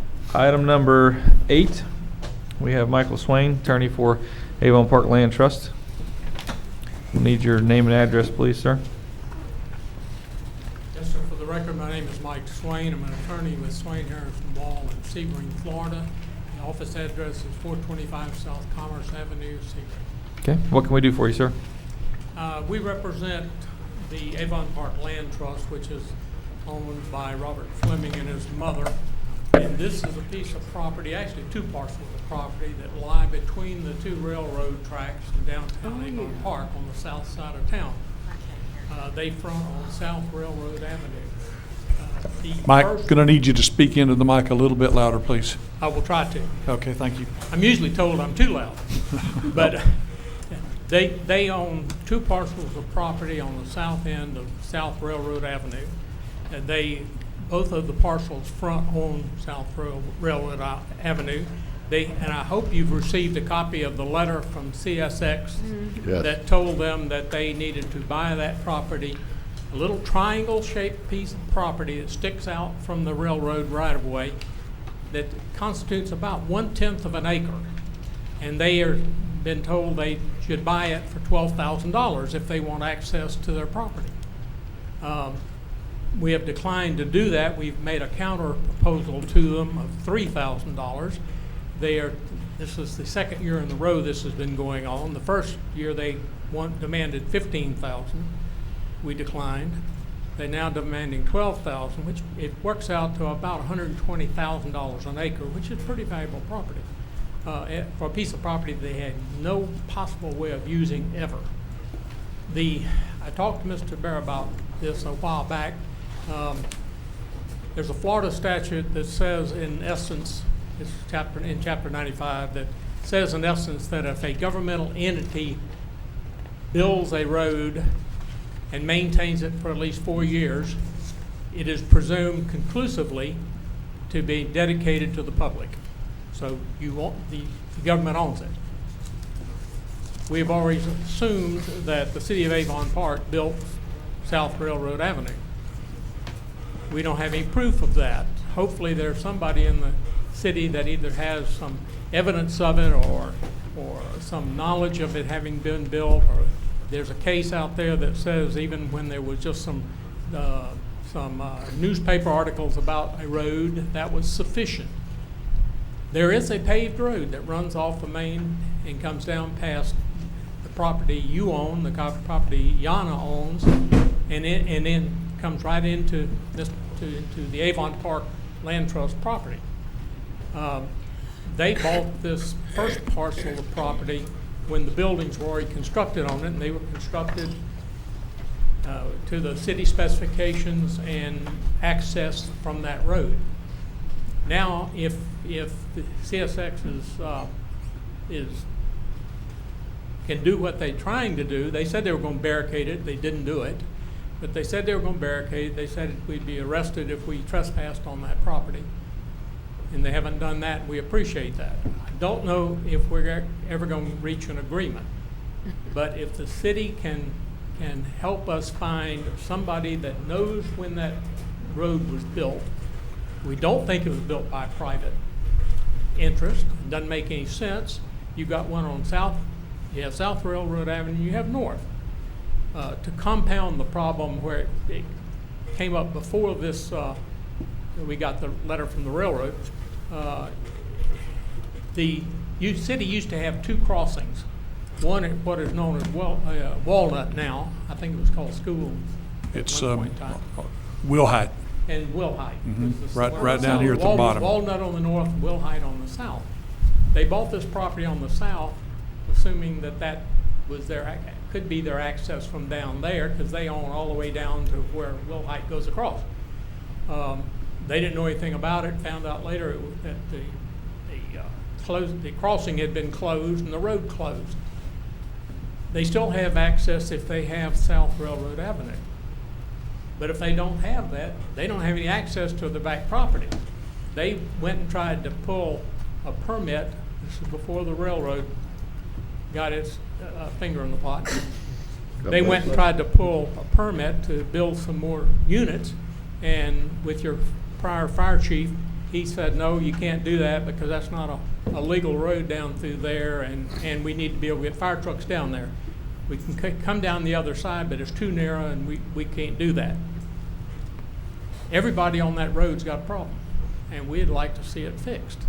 My client has said, look, I'll pay them $3,000 just to get my part of the problem fixed, because I can come in on Walnut. But your property and I understand maybe they're not going to be anymore, but Yana's property north of that and one piece further north of that, all front on that same road. Okay. We would like to get them to recognize that it's a public right-of-way. May I ask you a question? How long has your client been using that pathway? Ever since he bought it, which I think was, 10 years ago, Mr. Brock? I believe about in 2002. 2000, 2002, somewhere in that Yeah. neighborhood, yeah. And what do you think the railroad's intentions of trying to get money from you at this time? I mean, several years later. They want to, I believe they want to sell off all property that is really of no value to them. And if you'll look, we sent you a copy of their survey that shows that this little triangle sticks out from the right-of-way. Right in there where that cursor is. Yes. Right in there. Yeah. It's a little tiny, let me give you this to hand around. Isn't that where Towns and Lumber This Company is, used to be? this is the I'm map gonna we get got into that in a from them minute. that shows the Yeah, this is a triangle little that they cleaner. purchased. Yeah. That road's been used forever. Well, Jerry, this sounds like a question for you. Let me just give you a little bit of background that I've found out on this. Have you got anything else, Mr. Swain? No. Okay. This particular piece of property right here, Mr. Carper built these warehouses. If you go down to the bottom of this property right here, that particular access through there was a gated road that Carper Oil Company had.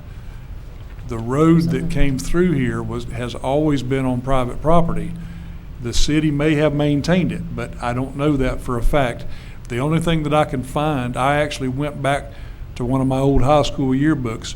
When Townsend Lumber Company was here, his address was Walnut Street, not Railroad Avenue. Walnut Street is over here in front of the Church Service Center.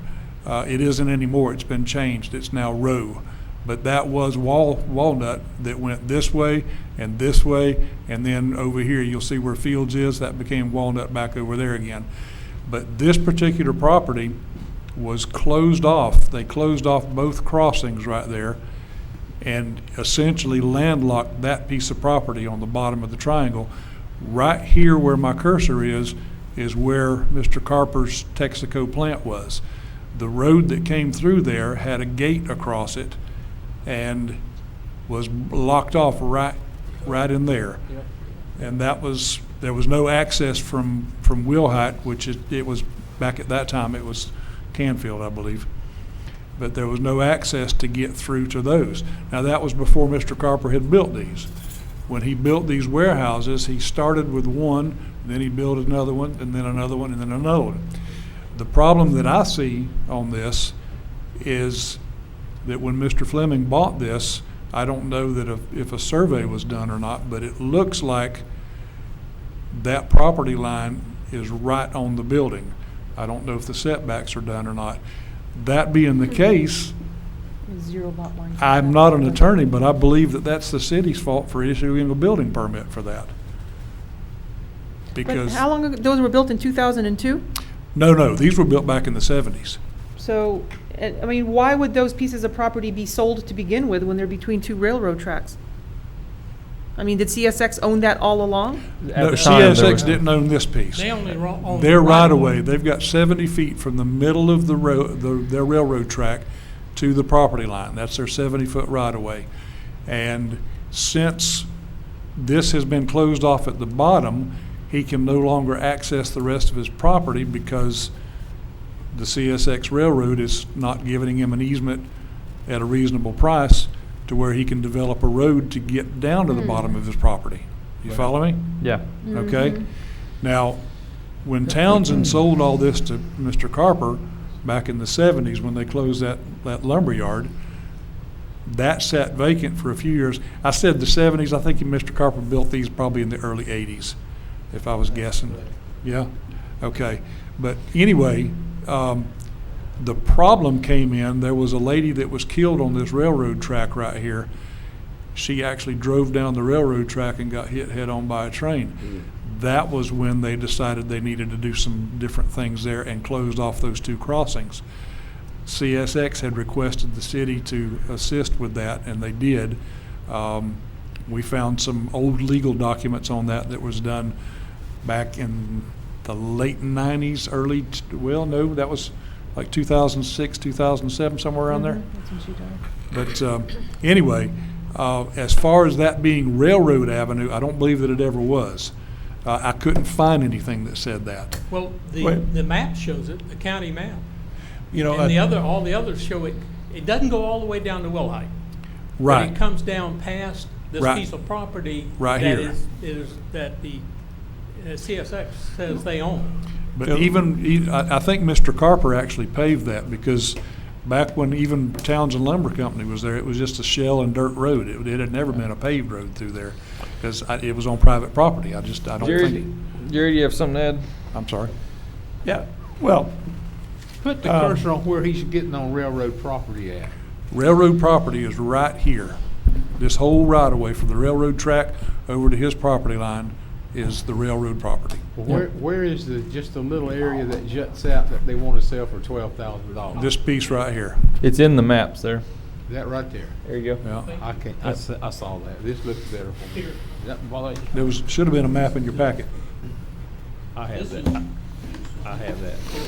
You got them? I got it. Jerry, what do you have to say on it? well, interesting issue. You talking about me? So I understand what you're saying, and you're looking at Florida Statute 95.361, and you're looking at subsection 1, which talks about purchase where the city, a government built it and maintained it for 4 years. And then you go down to the next, and it talks about 7 years if somebody else builds it. Yeah, that's right. And so, and I've actually claimed 2 streets for cities under the next one, Yeah. the subsection 2. And so I know it works. But no matter what you do, you need to have somebody who can say, yes, the city has been maintaining it. We had witnesses who had signed affidavits and said, I work for the city, or in one case it was a county, I ran the gravel truck and we put gravel down there for several years, and then later on they paved it, blah, blah, blah. The interesting thing about this is you can talk about where the location is, and close to a building, not close to, none of that matters. What matters is that the public has been using it. It's a form of adverse possession, basically. Because the public has been using it and you've been maintaining it, it becomes government property. It's a form of adverse possession. So that's what that statute's about. But we need evidence as to those issues. And there's 2 other issues we need to consider. Number one is, this is the railroad is federally regulated, and they run under federal statutes. And I've had that shoved in my nose several times by CSX Railroad with regard to trying to get regulations done with them. I'm not sure that the statute would apply against them. They may have some kind of protection from that, from federal government. Fortunately, I have a case where the court said it does apply. Good. Well, send me that case if you would. Because the reason I say that is, of course, the primacy of laws, as I mentioned earlier, federal law versus state. So the third thing is, of course, a very practical point of view, and that is, you shoot at the king, you better kill him. And I'm not talking about shooting anybody. Okay. In today's day and age, you got to be very careful about that. All right. So what I mean by that, of course, is so far they've been pretty nice to you guys and left it open and all these other things. And once somebody, and I'm not saying we will or won't, but once if you had evidence and you bring it up and say, no, you can't do that, we're going to claim the property. And what you do is you take your evidence and you file it at the state courthouse and as a map. And of course they say, no way, and then they sue you. Let's go to federal. To declare that it's no good. Or they go to federal court and say, you can do whatever you want, but the feds say, you can't do that because we're more important than you are. So I've summarized my point of view on this, I think. And I think we talked about some of this. That's exactly why we've offered them $3,000. Yeah. To sell that little triangle to us and go away and leave us alone. But they want to sell it to you for $12,000. Yes. Yes, that's 1/10 of an acre is more valuable to them than it is to my client.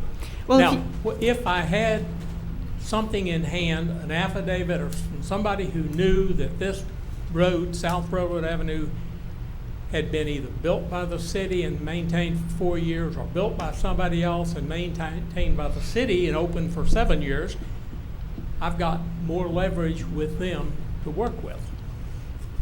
But we can't The prove key that, thing can is, we? the key thing is maintain it. That would require Public Works, basically tapping the brain of whoever they want. Somebody want to call Julian? Just kidding. It's all been private property since he was here. I mean, we're going back to the 60s and 70s. Doesn't matter if there's private property or not. If you let somebody use your property I understand what you're continuously saying. for 7 but- years and then maintain it, you lose it. But since downtown storage has been built, that's been fenced off to the public. Oh, all right, well, that hurts. That's Well, not to the people who owned it. correct. It was, But to the Correct. you didn't fence it off. But The the pub- private it- individual put has- a gate there. I think for the statute to work, it has to be publicly used. And I don't think the road ever went all the way down to Willhite, It- based on the well, maps I've seen It, and the it did. photos. There was a did dirt it trail from that the- went through there, but Mr. Carper had it fenced off there with his gate. So it wasn't a public access there off of Canfield or Willhite. But it was access down to his property from the other end. At some point in time, he opened it up when he built the warehouses.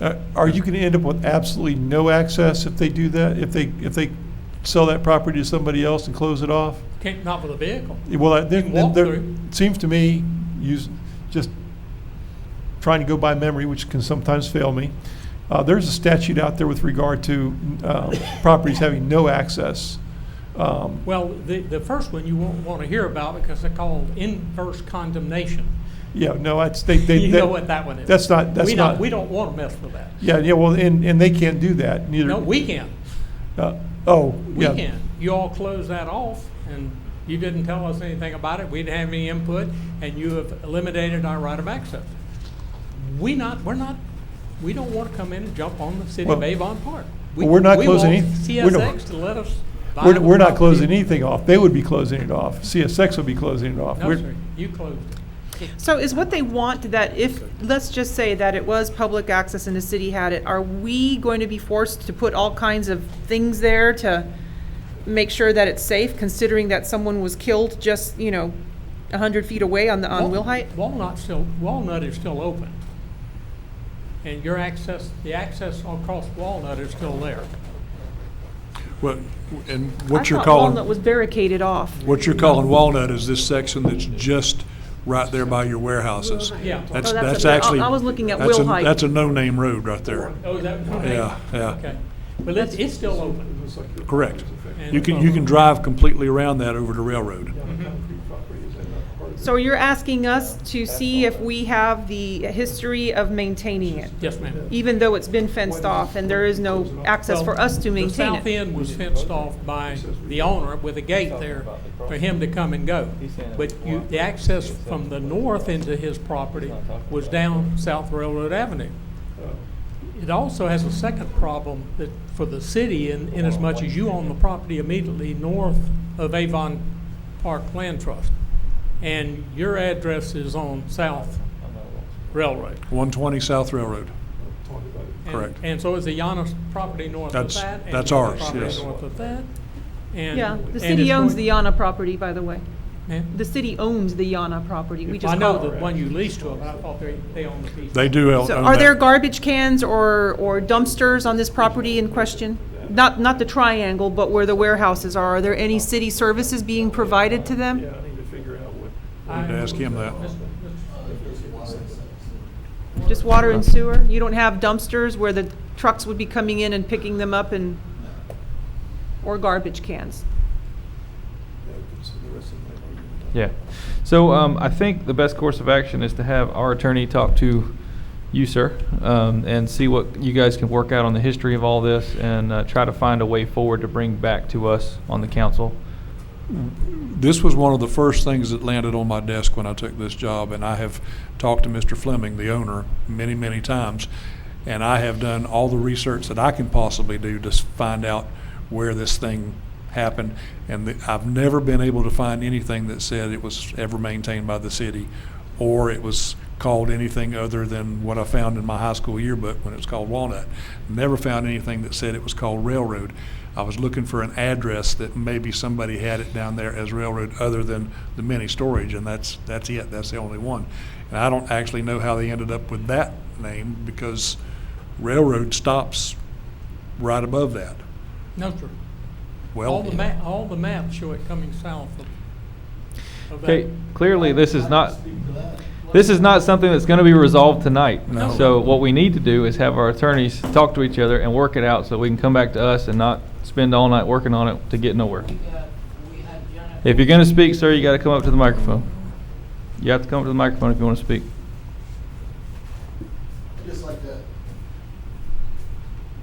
I'd just like to address the issue of Your name and whether it address, was please. My name is Christopher Rupp. My address is 195 South Railroad Avenue. Thank you. I'd like to address the issue of whether it was a private road built there or a city road. Okay. The owner has informed me that this section that here, the section he purchased there, he purchased from several different owners, and the road went across all of the pieces of property. I've actually worked there since about 2010, and at that time it was still a shell road down there. I mulched over top of it, so you can't see it with a shell road, but there was definitely a road all the way down there. Okay. I came to work there after the closing of the Wilhite, so I can't speak to anything about that. Okay. Thank you, sir. You know, when the city issues permits, they don't look at they look at setbacks for the property itself and things like that, but they don't look at the boundaries of a piece of property when a permit is provided. That is incumbent on the individual to make sure that their boundaries are within the piece of paper that's handed to the city. All the city does is just sign off on the actual improvement that's going to be done to the property. I was just going to ask, though, if a permit was issued there, at some point, have fire inspections had to have been taking place for quite some time? And I don't know if that's a record that the city has that, you know.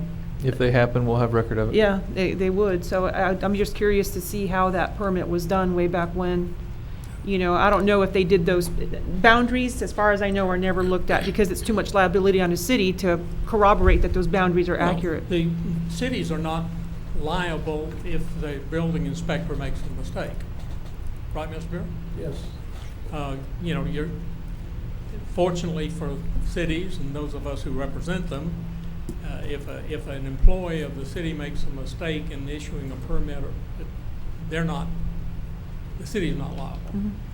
And nobody is trying to say the city is No, I liable. was just wondering, because had that been the case, I mean, it just would have been more of a knowledge of the roads and everything that were there. Or, by the way, this road is not yours, or you might want to do this or that. I just don't know. It's too long ago to even The guess. problem is, when you get a survey of a piece of property, you do not normally go over and survey into the road to find out who owns the owns the base on that. The surveys show, you know, South Railroad coming down there. But what we're looking for is some assistance in putting a little more pressure on CSX so we can buy the property at a reasonable price. Okay. And resolve this problem. You may have another one when you go do something with your land north of it.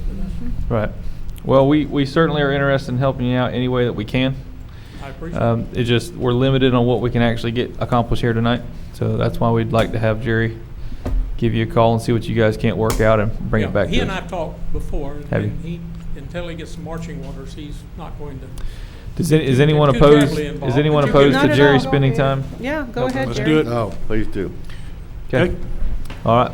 Thank you very much. Thank Yes, you. sir, Mr. Appreciate it. Swain. Thank you. And by the way, I hope that there was a very nice article in the newspaper the other day, in the Highlands News, or whatever it's called. Highlands News Center. About this project, and you may find some people who know something about the construction, maybe come forth and talk to you about it. Okay. Very Thank you. good.